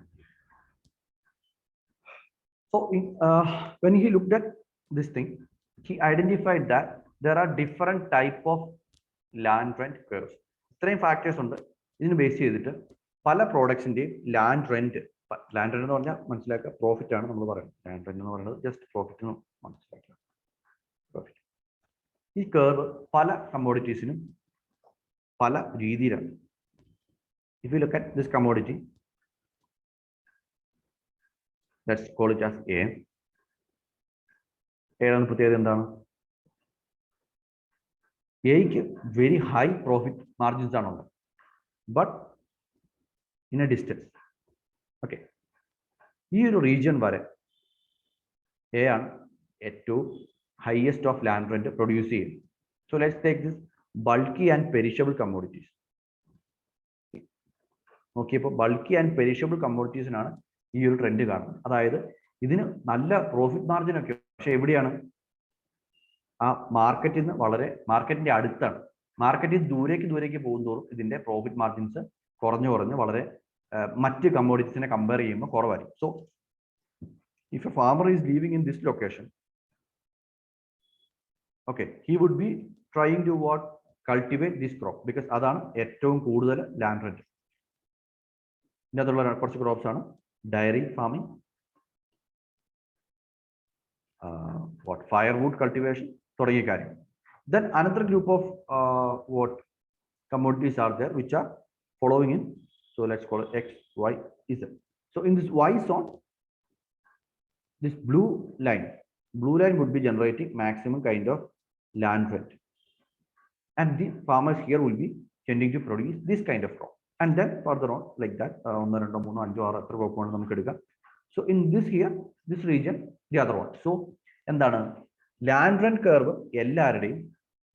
എല്ലാ ക്രോപ്സിന്റെയും land rent it is declining from the market centre. Market സെന്ററിൽ നിന്ന് നോക്കുമ്പോൾ എല്ലാത്തിന്റെയും ഏറ്റവും കൂടുതൽ profit generate ചെയ്യാൻ പറ്റിയ മാർക്കറ്റ് സെന്ററിന് അടുത്താണെങ്കിലാണ്. ബിക്കോസ് എന്താണ്, ഏറ്റവും കൂടുതൽ നമുക്ക് ഇൻപുട്ട് ആയിട്ട് ചെയ്യാം, അതുപോലെ തന്നെ നമുക്ക് മാർക്കറ്റിലേക്ക് കൊണ്ടുപോകാൻ ട്രാൻസ്പോർട്ടേഷൻ കോസ്റ്റ് ഏറ്റവും കുറവായിരിക്കും. ഓക്കെ, അപ്പോൾ പക്ഷേ എങ്കിൽ ഇതിന്റെ എന്താണ് ട്രെൻഡ് എല്ലാവർക്കും ഒരുപോലെ. ചില കമ്മോഡിറ്റീസിന്റെ ലാൻഡ് റെന്റ് എന്ന് പറയുന്നത് വളരെ പെട്ടെന്ന് ഡിക്ലൈനിങ് ആയിട്ടുള്ള വളരെ സ്റ്റീപ്പ് ആയിട്ടുള്ള കർവ് ആയിരിക്കും. കുറച്ച് ദൂരോട്ട് മാറ്റുന്നതോറും അവർ തീരെ പ്രോഫിറ്റബിൾ അല്ലാതായി പോകും. മരം വെട്ടുന്ന കാര്യം ഞാൻ എക്സാമ്പിൾ പറഞ്ഞു. പക്ഷെ ചില പ്രോഡക്ട്സ്, ഈ പ്രോഡക്ട്സ് ഒന്നും ഇപ്പം വൈയും ഇസഡിലും വരുന്ന പ്രോഡക്ട്സ് നമുക്ക് കൊണ്ട് എക്സിൽ കൊണ്ട് കൾട്ടിവേറ്റ് ചെയ്യുന്ന ബെനിഫിറ്റ് ഒന്നുമില്ല. ബിക്കോസ് അവിടുന്ന് എക്സിൽ ഇരിക്കുന്നവർക്ക് അതിലും കൂടുതൽ പ്രോഫിറ്റ് എന്താ പറയുക എക്സിൽ നിന്ന് ജനറേറ്റ് ചെയ്യാം. For example if you look at ഇപ്പോൾ നമ്മൾ ഗ്രെയിൻ ഫാമിംഗ് ഒന്നും നമ്മൾ എന്താണ് ടൗണിന്റെ നടുക്ക് കൊണ്ട് വെക്കത്തില്ല. ബിക്കോസ് അവിടെ കൂടുതൽ ആവശ്യമുള്ളത് ഏറ്റവും കൂടുതൽ പ്രൈസ് കിട്ടുന്ന പാലും മുട്ടയും അല്ലെങ്കിൽ എന്താ പറയുക പഴങ്ങളും ഒക്കെ വിൽക്കുന്നതായിരിക്കും. വെജിറ്റബിൾസ് ഒക്കെ വിൽക്കുന്നത് ഭയങ്കര പെരിഷബിൾ ആണ്. പെരിഷബിൾ ആയതുകൊണ്ട് തന്നെ അതിന്റെ പ്രൈസ് കൂടുതലായിരിക്കും. നല്ല പ്രോഫിറ്റ് ഫെച്ച് ചെയ്യാൻ പറ്റും. So they will be concentrating in that region. So ഇങ്ങനെ നോക്കുമ്പോൾ you can clearly identify there are certain zones. ഒരു മാർക്കറ്റിൽ നോക്കുമ്പോൾ there is a sequence of product, a sequence in which products can be cultivated. So he identified that there is a circular pattern. Circular pattern എന്ന് പറഞ്ഞു കഴിഞ്ഞാൽ നമുക്ക് ഇങ്ങോട്ട് ഈ എല്ലാ ഡയറക്ഷനിലും ഇതേ പാറ്റേൺ നമുക്ക് കാണാൻ പറ്റില്ല. So this will become a circular thing. Okay, so circular പാറ്റേണിലാണ് കൾട്ടിവേഷൻ, ക്രോപ്പ് കൾട്ടിവേഷൻ നടക്കുന്നത്.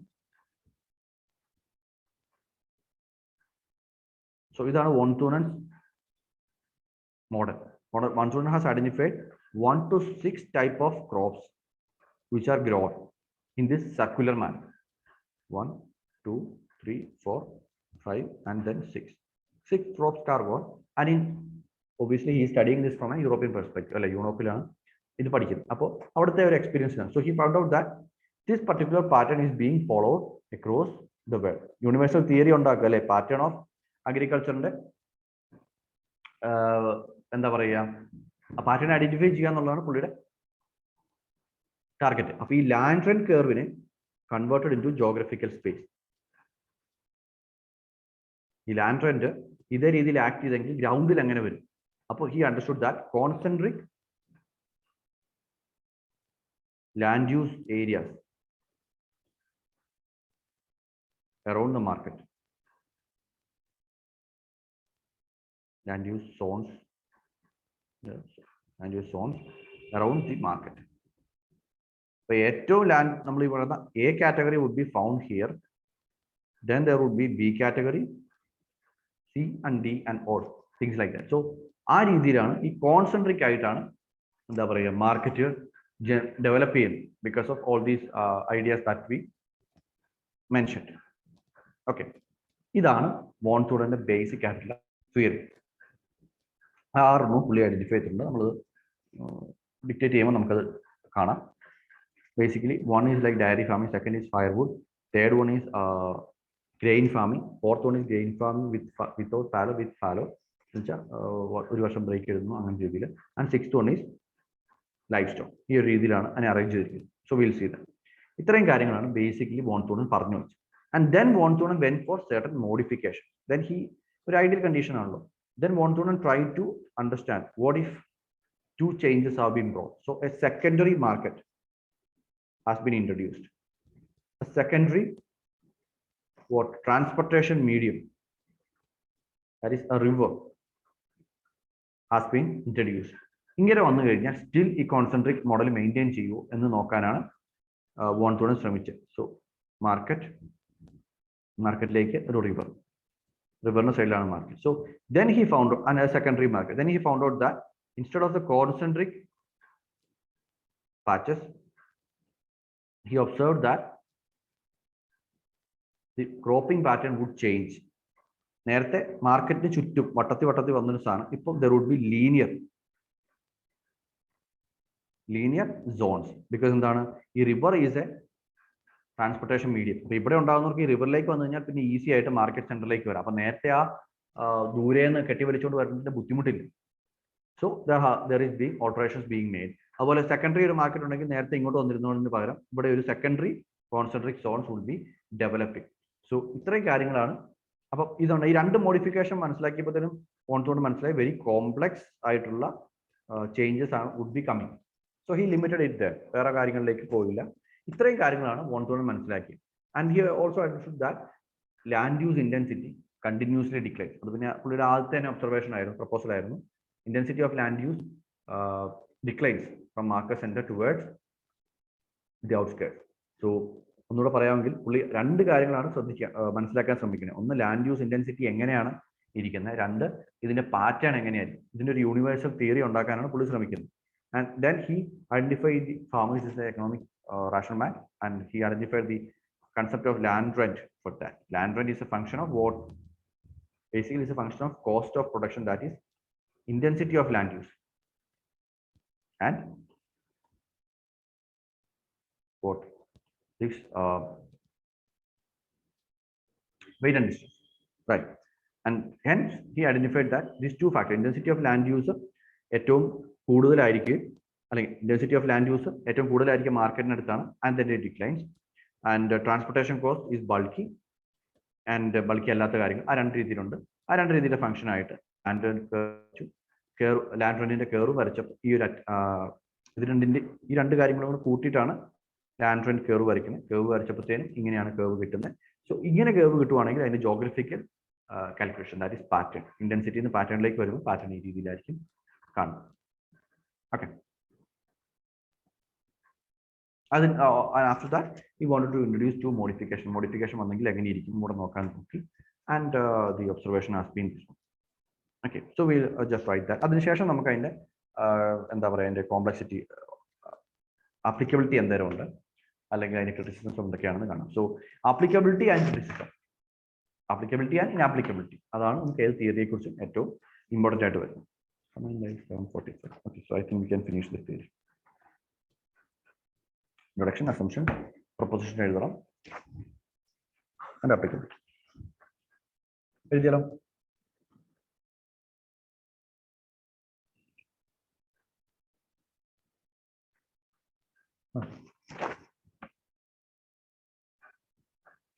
Introduction എഴുതാം. Want to study the area of Germany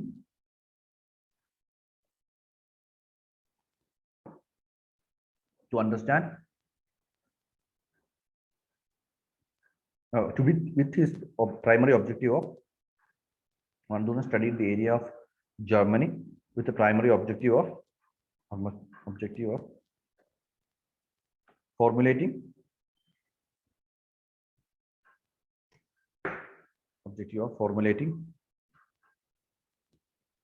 a universal law, study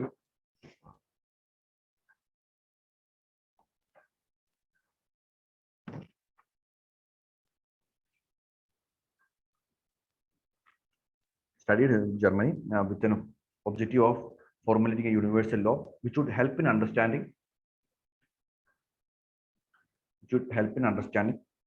the variable intensity of agricultural land use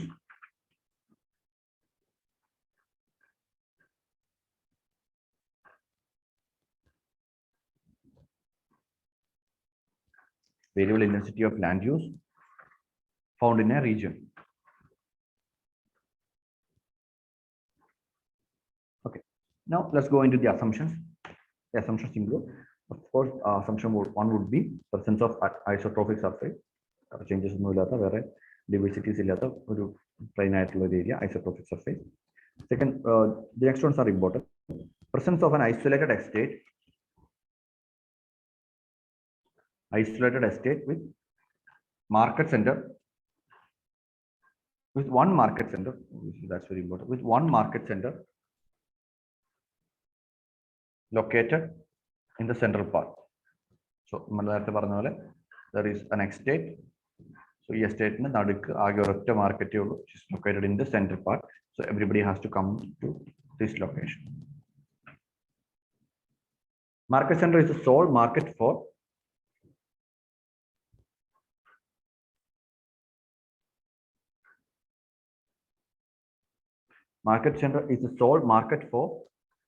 sale of surplus production from the agricultural area, which in turn is the market. In turn is the sole, okay, not the market, the estate. Okay, but market is the sole market center is the sole market for the surplus goods produced by the agricultural area, and agricultural area is a sole supplier of commodities to the market, which in turn is the sole supplier of commodities to the market.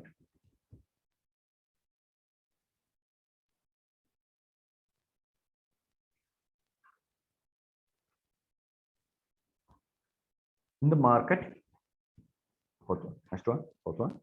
In the market, all farmers receive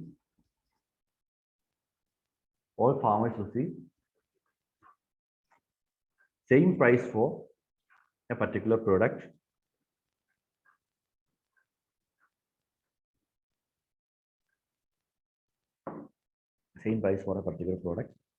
that is the demand is constant,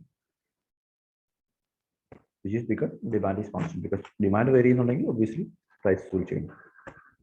Farmers are economic rational man. Rational man who always tries to maximize their profit.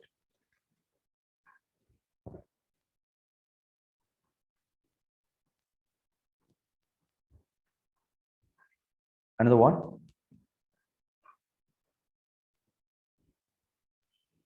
Only one mode of transportation is available.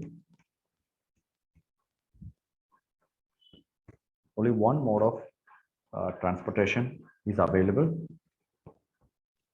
and cost of transportation increases. At a constant rate away from the market.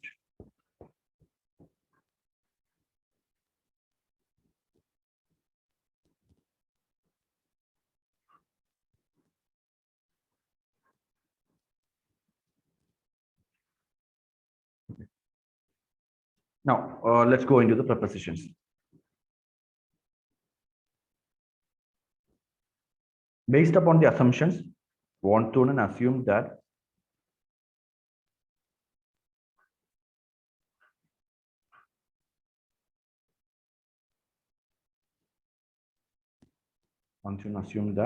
farmers would produce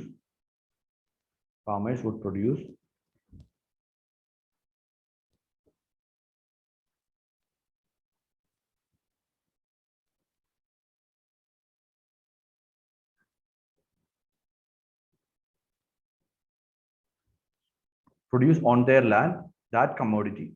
Farmers will produce on their land that commodity which would yield them maximum net profit.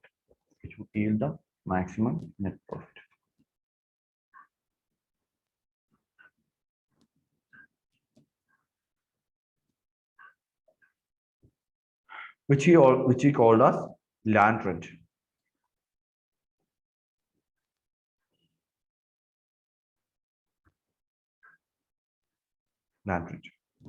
And then the equation equal to K into S minus K into WD.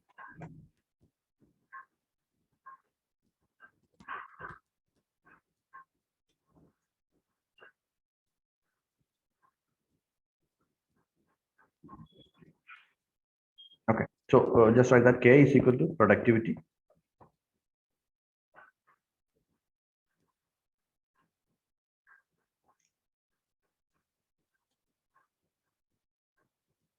is equal to selling price, A is equal to cost of production, A is cost of production, W weight of commodity, and D distance from the market.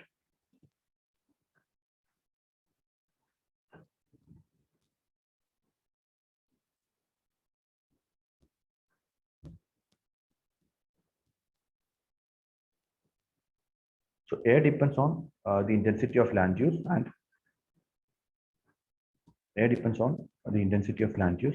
cost of production depends upon the intensity of land use, and WD, that is basically the transportation cost.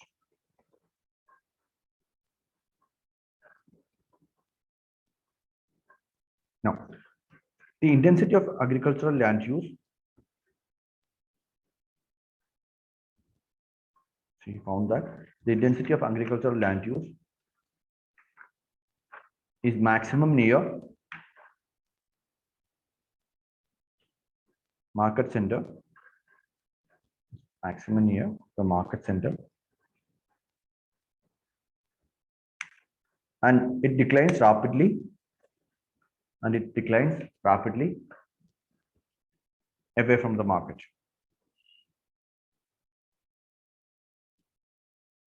Those places which are located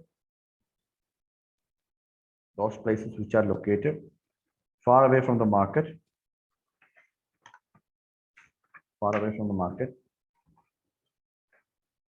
would be characterized by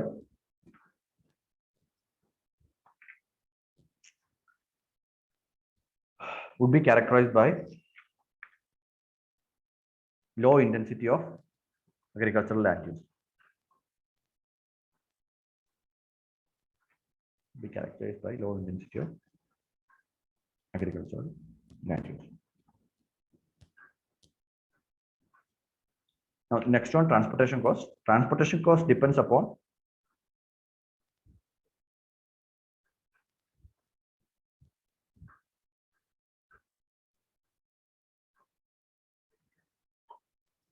the nature of commodity.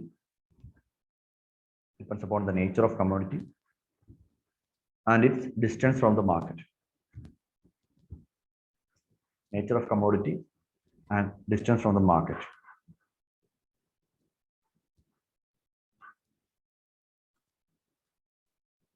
In general, transportation costs for bulky and perishable. In general, transportation costs for bulky and perishable products would be high.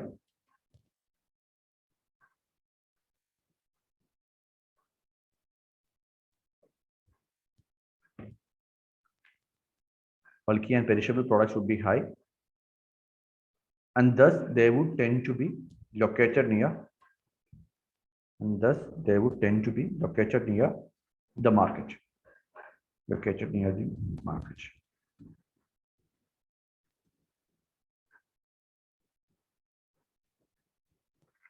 Okay. Then you have to draw this land rent curve.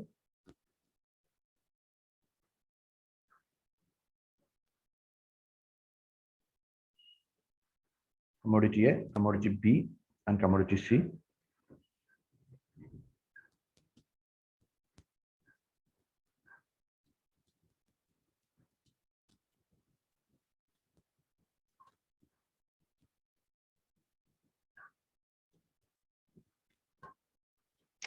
So here, more profitable is A.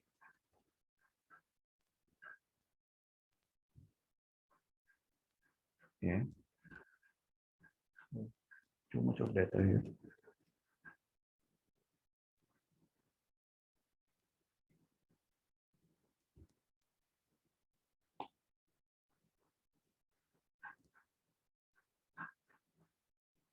So A,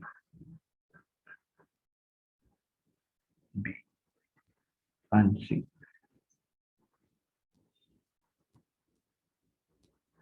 And other commodities also like that. Other area commodities are identified and the zones corresponding to that. And then also draw this diagram, concentric circle.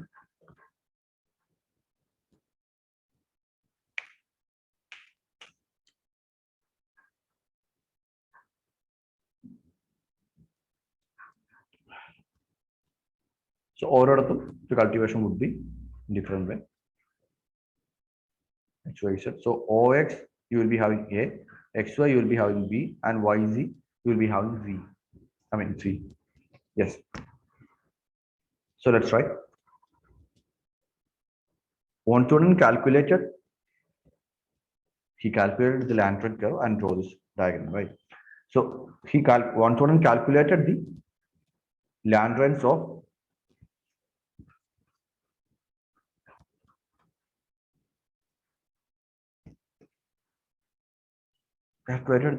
of various commodities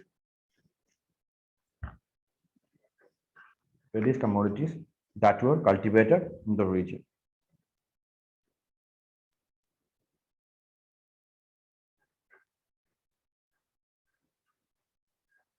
He found that land rent of all commodities declined. Land rent of all commodities declined. എന്തുകൊണ്ടാണ് land rent decline ചെയ്യുന്ന പ്രധാന കാര്യം ഏതാണ്? എന്താണ് കാര്യം?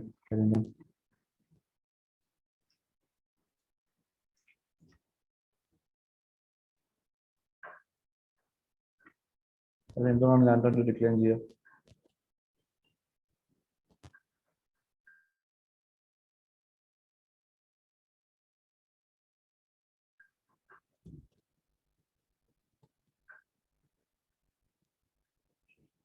ശരിയല്ല.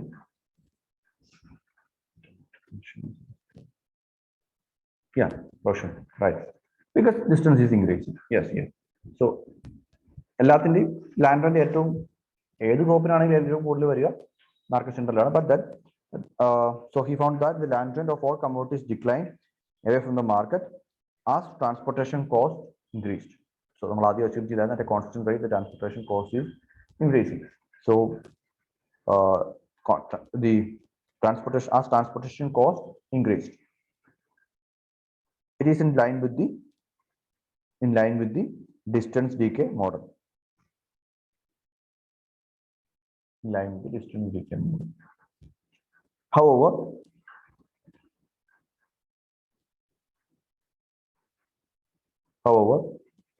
the land rent curves of പല ഡിഗ്രിയിലാണ് decline ചെയ്യുന്നത് അല്ലെ.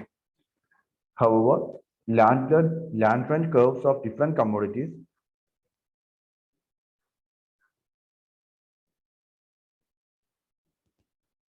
have different gradients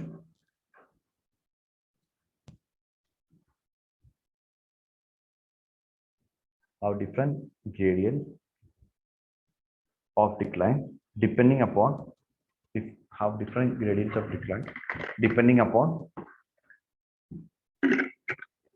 the nature of the commodity.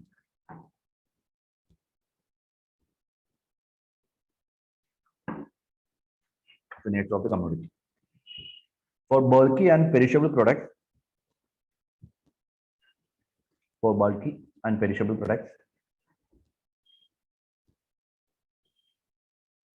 land rent curve was very steep. For bulky and perishable goods, land rent curve was very steep. That is fetching high rent near market.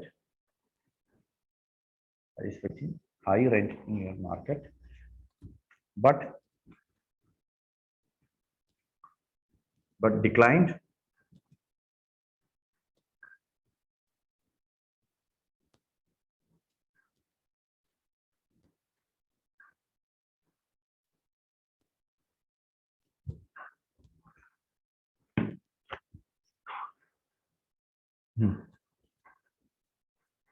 very rapidly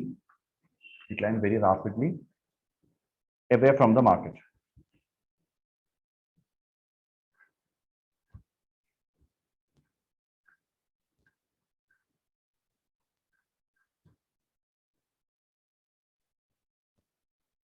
Completely away from the market. For other commodities like grains,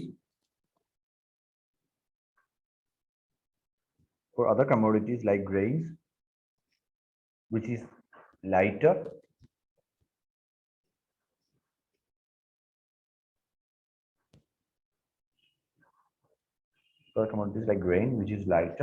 curve was found to be gently sloping.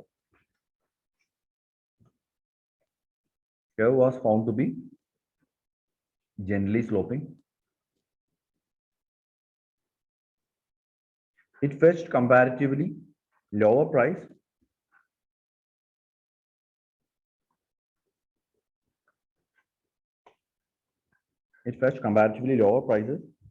near market,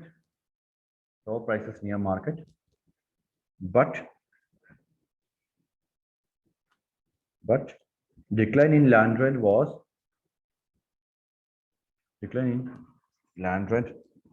is declining land rent is at a slower pace, away from the market.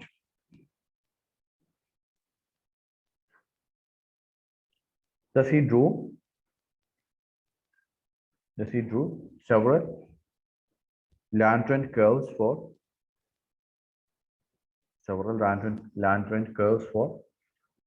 various commodities and translated it into various different land rent curves for various commodities and then translated it into geographical space.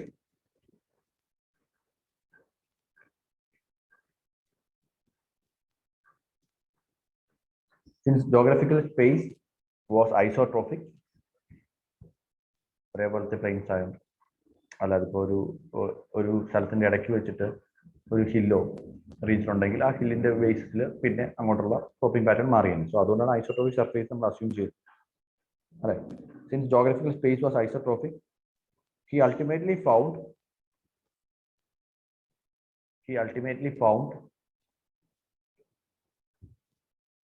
concentric zones of land use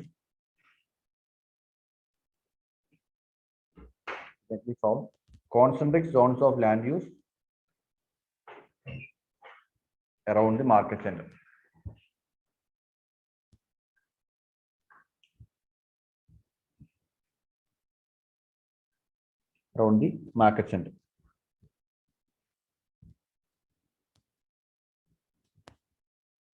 The perishable and bulky commodities were produced.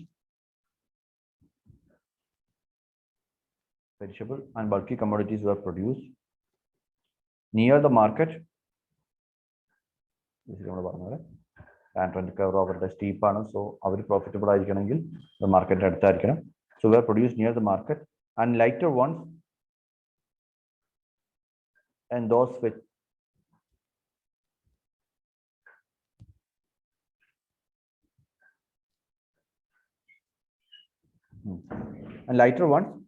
could be located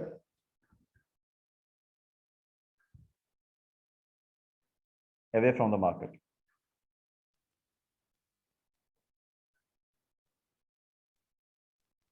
So പിന്നെ ആ 6 layer 6 concentric സർക്കിൾസും എന്തൊക്കെയാണെന്ന് നമുക്കൊന്ന് എഴുതാം.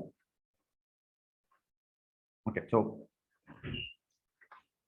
first one, market gardening and milk production, dairy, vegetable, horticulture ആണ് ഉദ്ദേശിക്കുന്നത്. Market gardening and milk production. ചെറിയൊരു detail കൂടെ എഴുതാം. Perishable nature, most profitably located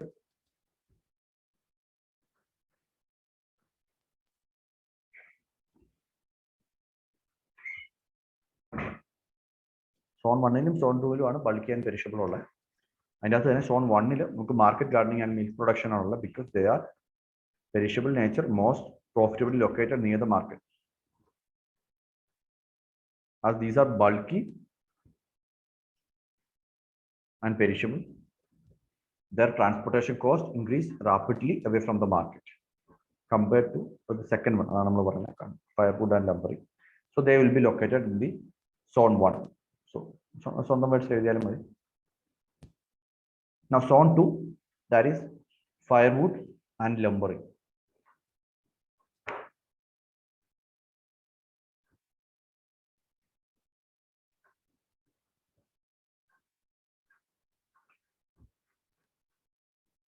In the 19th century, timber was main source of fuel, which was bulky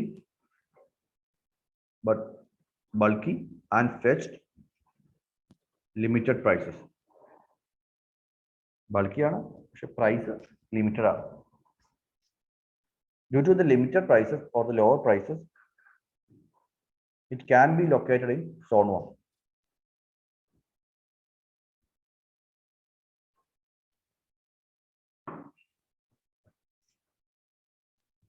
Due to the limited prices, it can be located in the zone 1 as intensity of land use. അല്ലെ, first നമ്മൾ കണ്ടായിരുന്നു land use intensity is very high. Cost of production is also high. So you need to fetch good prices for the product. എന്നാൽ മാത്രമേ profitable ആക്കാൻ പറ്റുള്ളൂ. Transportation cost കുറവാന്ന് വെച്ചിട്ട് അതിന്റെ selling പ്രൈസും കുറവാണെങ്കിൽ പിന്നെ കാര്യമൊന്നുമില്ല. സോ ഈ ഫയർവുഡിലേക്ക് വരുമ്പോൾ സെല്ലിംഗ് പ്രൈസ് ഈസ് കുറവ്. അതേസമയം ഡയറി ആൻഡ് മാർക്കറ്റ് ഗാർഡനിങ് നമുക്ക് എല്ലാ കാലത്തും അറിയാം, ഹോർട്ടിക്കൾച്ചർ ക്രോപ്സ് ആർ ഭയങ്കര പ്രോഫിറ്റബിൾ ആയിട്ടുള്ള ഒരു പരിപാടിയാണ്. So that's it. So intensity of land use and thus cost of production is higher in zone 1. അതുകൊണ്ട് തന്നെ സോൺ 1 ഇത് കൾട്ടിവേറ്റ് ചെയ്യാൻ പറ്റില്ല. But due to its bulky nature, it needs to be located near the market. Due to its bulky nature, it needs to be located near the market. And thus it's found to be located in zone 2.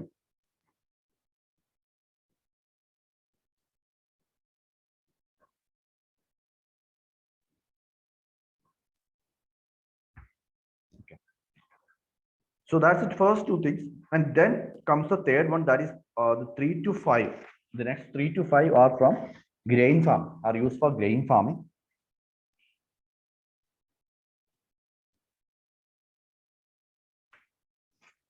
And the difference is that the difference between these two zones is primarily, the difference between these three zones are primarily in terms of cost of production. The next 3 to 5, next 3 zones are used for grain farming, and the difference between 3 zones is primarily in terms of cost of production. As intensity of agricultural land use declines from 3 to 5,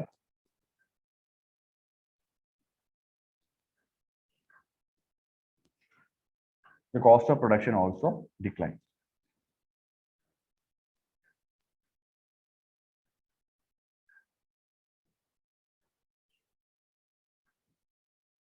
So just 2 3 കൂടെ എഴുതിയാൽ മതി. 3, 4 and 5. Zone 3, crop farming without fallow.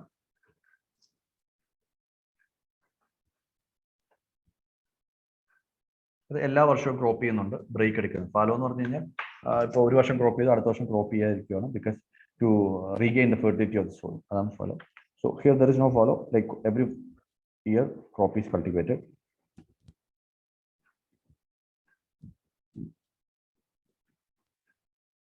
Here the intensity of cultivation is very high. I mean, is high, very high എന്ന് പറയണ്ട, is high.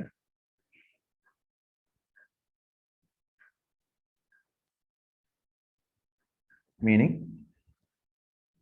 the use of, meaning that the productivity of land is maintained by intensive use of agricultural inputs.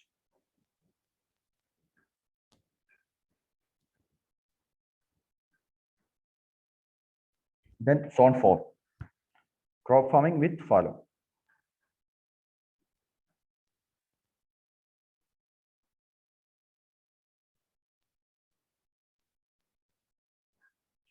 Here farmers use a 7-year crop rotation system. Farmers use a crop rotation system. That's it. Here farmers use a crop rotation system to maintain the fertility of this zone.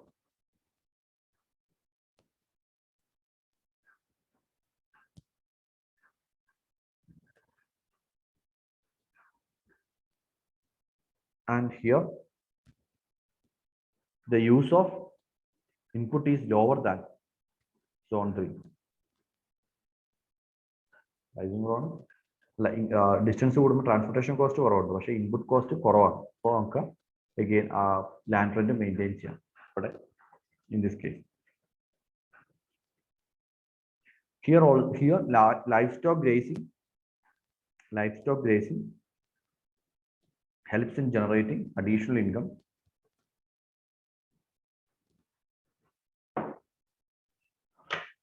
Livestock grazing helps in generating additional income to farmers, by selling their produce in market.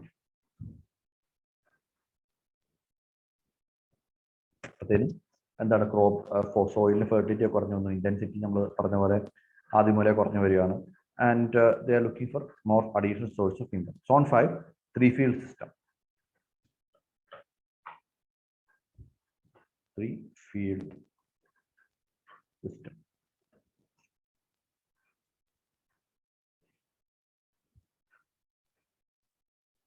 Further decline of agricultural intensity of agricultural land use. The further decline of intensity of agricultural land use leads to a 3-field system where 1/3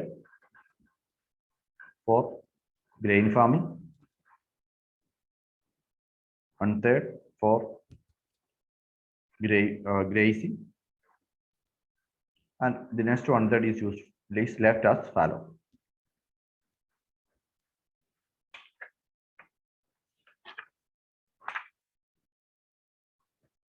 And this system is rotated. This system is rotated every year to maintain soil fertility.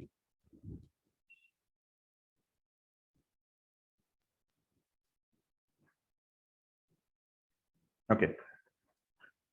ഇവിടെ എന്തുകൊണ്ടാണ് നമ്മൾ intensive ആയിട്ടുള്ള agriculture കൾട്ടിവേഷന് പോകാത്തത്? Because zone 3-ല് നമുക്ക് intensive ആയിട്ട് use ചെയ്യാം. Because സോയിലിന്റെ fertility കുറവാണെങ്കിലും fertiliser ഒക്കെ ഇട്ടിട്ട് നമുക്ക് മെയിൻറ്റെയിൻ ചെയ്യാം. പക്ഷേ ദൂരം കൂടുന്തോറും ഈ ഫെർട്ടിലൈസർ ഇട്ട് ഉണ്ടാക്കിയാൽ ഈ പറയുന്ന ഒരേ ഗ്രെയിൻസ് തന്നെയാണ് ഇവിടെ എല്ലാം കൾട്ടിവേറ്റ് ചെയ്യുന്നത്. അപ്പോൾ ആ ഗ്രെയിൻസിന് കിട്ടുന്ന പ്രൈസ് എന്ന് പറയുന്നത് മാറുന്നില്ല. അപ്പോൾ അവിടെ റൈ എന്ന് പറഞ്ഞ ക്രോപ്പൊക്കെയാണ് കൾട്ടിവേറ്റ് ചെയ്യുന്നത്, അല്ല റൈസ് ആണ് വിചാരിക്കുക.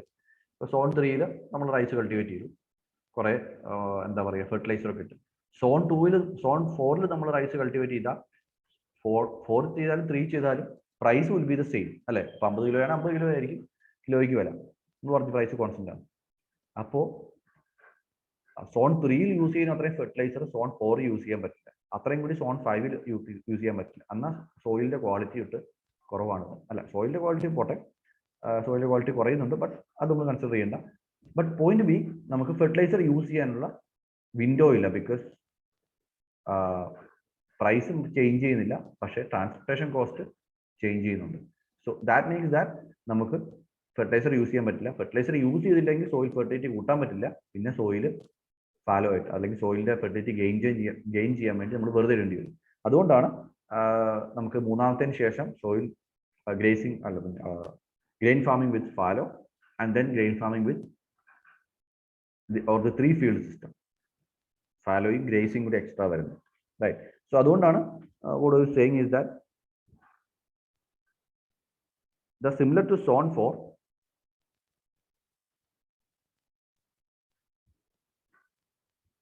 the increasing distance from market leads to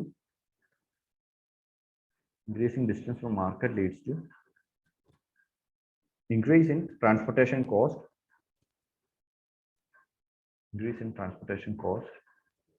which in turn does not allow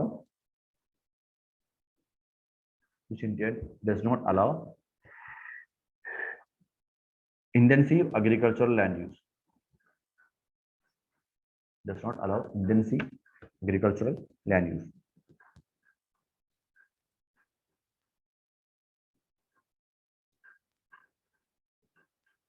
Okay, so അതുകൊണ്ടാണ് നമ്മൾ ഫോളോ ചെയ്യുന്നത്. പിന്നെ livestock products helps in fetching a regular income to farmers. Okay, നമ്മൾ അതിലേക്ക് വരാം. Zone 6 is the zone of livestock farming or livestock rearing. അപ്പോൾ ഇവിടെ എന്താണ്? ഇവിടെ നമുക്ക് ഗ്രെയിൻ ഫാമിംഗ് ഒട്ടും പ്രോഫിറ്റബിൾ അല്ലാതായി മാറുകയാണ്. Intensity further declines as transportation cost increases.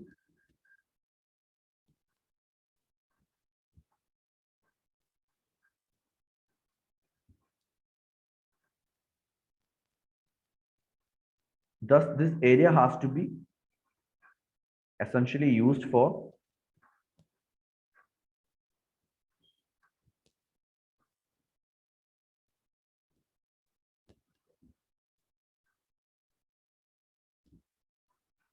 the production of those commodities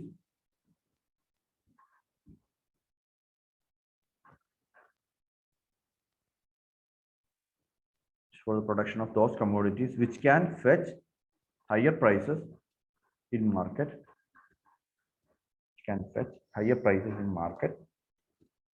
by their intrinsic value.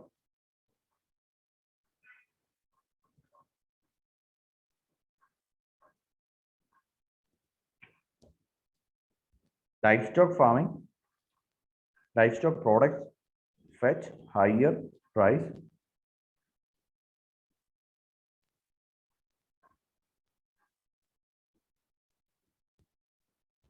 livestock products fetch higher price in market and thus help in offsetting high transportation costs.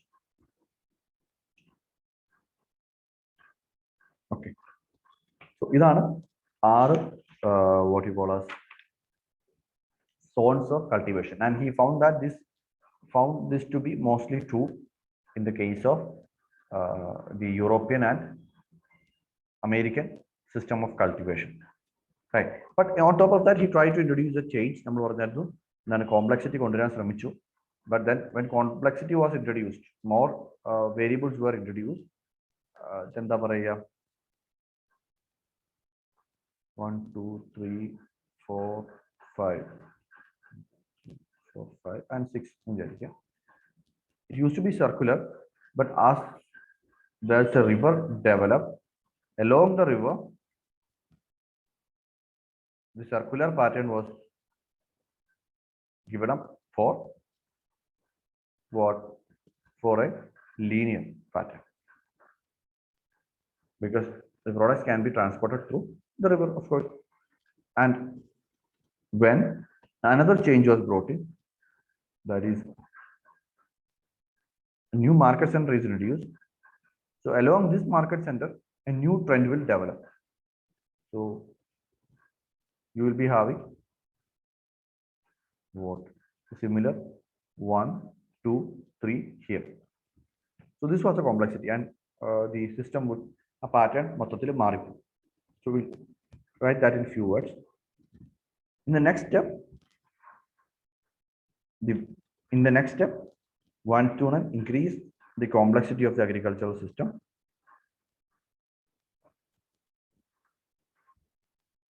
by relaxing some assumptions.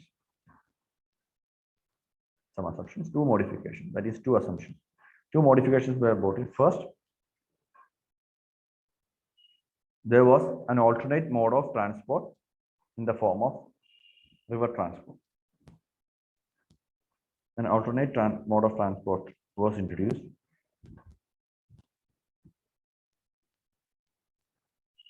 A secondary market center is also located in the agricultural estate. There are two modifications.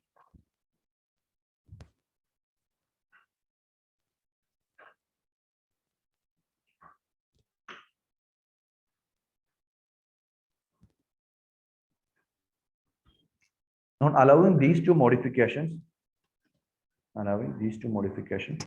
it was found that the system becomes complex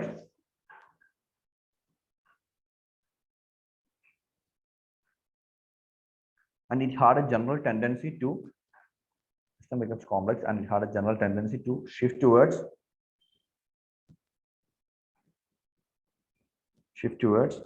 these two modified variables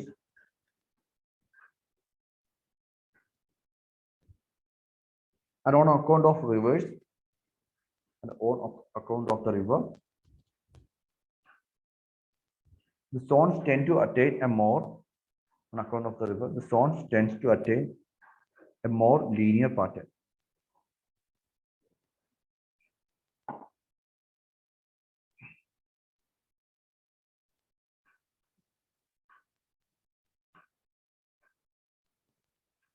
Okay, so എന്താണ് ideal കണ്ടീഷൻസിന്റെ ഒരു ലിമിറ്റേഷനും കൂടിയാണ് അവിടെ സൂചിപ്പിക്കുന്നത്.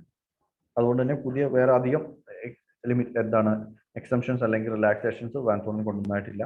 നമ്മൾ ഇത്രയും കാര്യങ്ങളാണ് വാൻതോണിന്റെ തിയറിയിൽ കാണുന്നത്. നമ്മൾ ഒരു കാര്യം കൂടി നോക്കാം. we'll just see the applicability of Von Thunen in Europe.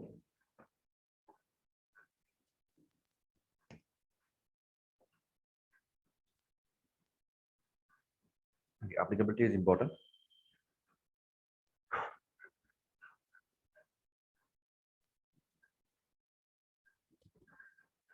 So earlier, there are 2 points. One is the British Isles. British Isles is the pattern, but we'll focus on the continental Europe.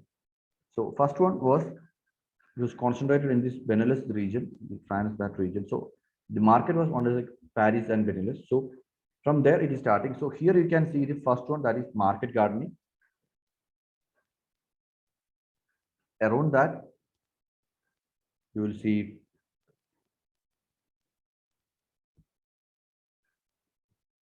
the market gardening session. You will see the market gardening and dairy bell. Dairy will also come in around this here.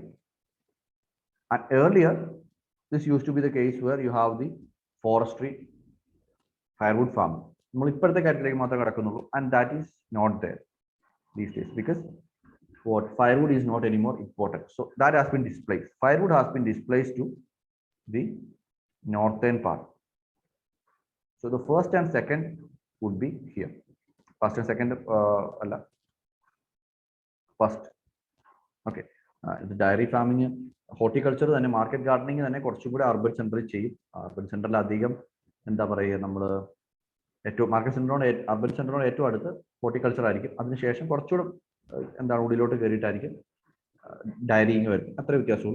And then after that, you will be having the grain farm. So this kind of a pattern is still found in the continental Europe, and then you see the livestock. So here you have the what the second, that is forestry. So forestry has been shifted northwards because the crop firewoods are not much required. They are required for production, furniture, that kind of pulp, paper making, that kind of uses. And since modern transportation technologies are there, that's not a big deal. So that have been pushed towards the north. But that is that entire pattern, like this is the pattern, and also we can see intensity of land use declining from the market centers, that is Benelux and Paris.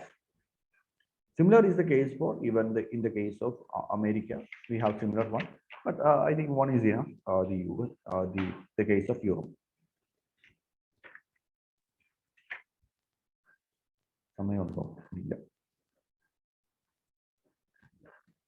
So applicability just applicability dimensions pattern circular pattern circular continuous pattern land use intensity market center intensity theory check okay. This developed countries capitalistic farming system US continental Europe, continental Europe, but developing countries like this pattern because developing countries farming is mostly done for subsistence. You will find this such kind of farming, like crop farming, because people have to eat something, right? So feudal system locally cultivate market larger market European West Atlantic base, Atlantic Ocean border, Paris, Germany, Belgium, Brazil, and towns or major urban centers. So they act as the major growth. But in case of countries like India, capitalistic system of single market, market hierarchy അല്ലെങ്കിൽ hierarchy similar ഹൈറാർക്കിയുള്ള competing markets ഉണ്ട്. So ആ ഒരു pattern of agriculture ഇന്ത്യയിൽ കാണാനില്ല. Locally മാത്രം village ലെവലിലോ കാണാം, national ലെവലിൽ കാണാനില്ല. വില്ലേജ് ലെവലിൽ മേ ബി ഒരു വില്ലേജ് സെന്ററിൽ മേ ബി ഒരു അമ്പലമായിരിക്കാം, മേ ബി ഒരു പഞ്ചായത്ത് ഓഫീസ് അങ്ങനെയൊക്കെ ആയിരിക്കാം. അതിന് നടക്കുന്ന മേ ബി പുറത്തോട്ട് ഡയഗ്രം എന്താണ് ഈ ഒരു പാറ്റേൺ നമുക്ക് കാണാൻ പറ്റും. But mostly in developed countries the applicability of 1-to-1 is found, but in developing countries, because of several reasons, the applicability is limited. So we'll come to that tomorrow. But is there only other doubt? No.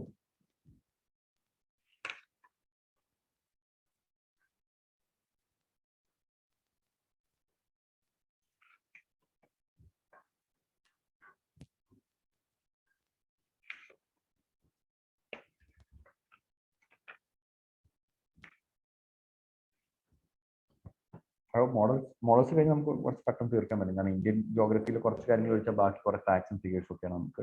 അപ്പൊ അത് നമുക്ക് ഡിക്റ്റേഷന്റെ ആവശ്യമില്ല, നമ്മൾ പറയുന്നതനുസരിച്ച് എഴുതി പോകാൻ പറ്റുന്ന കാര്യങ്ങളാണ്. Model synthesis is a very lengthy and important topic, so we have to spend some time here.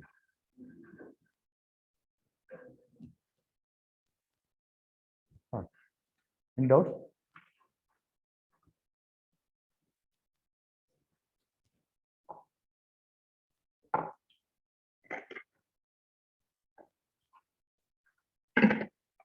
Okay, then we'll conclude. Good night. Thank you, sir. Good night. Thank you, sir. Good night. Good night. Good night, everyone. Sir number ഒന്ന് അയക്കാമോ sir? ആ DTT notes അയക്കാനായിരുന്നു. Number of. Okay. 949 777 121. Okay sir, thank you. All right. Sure. അത് Telegram ചെയ്താൽ മതിയേ. Okay. Okay sir. Yeah. All right. Bye.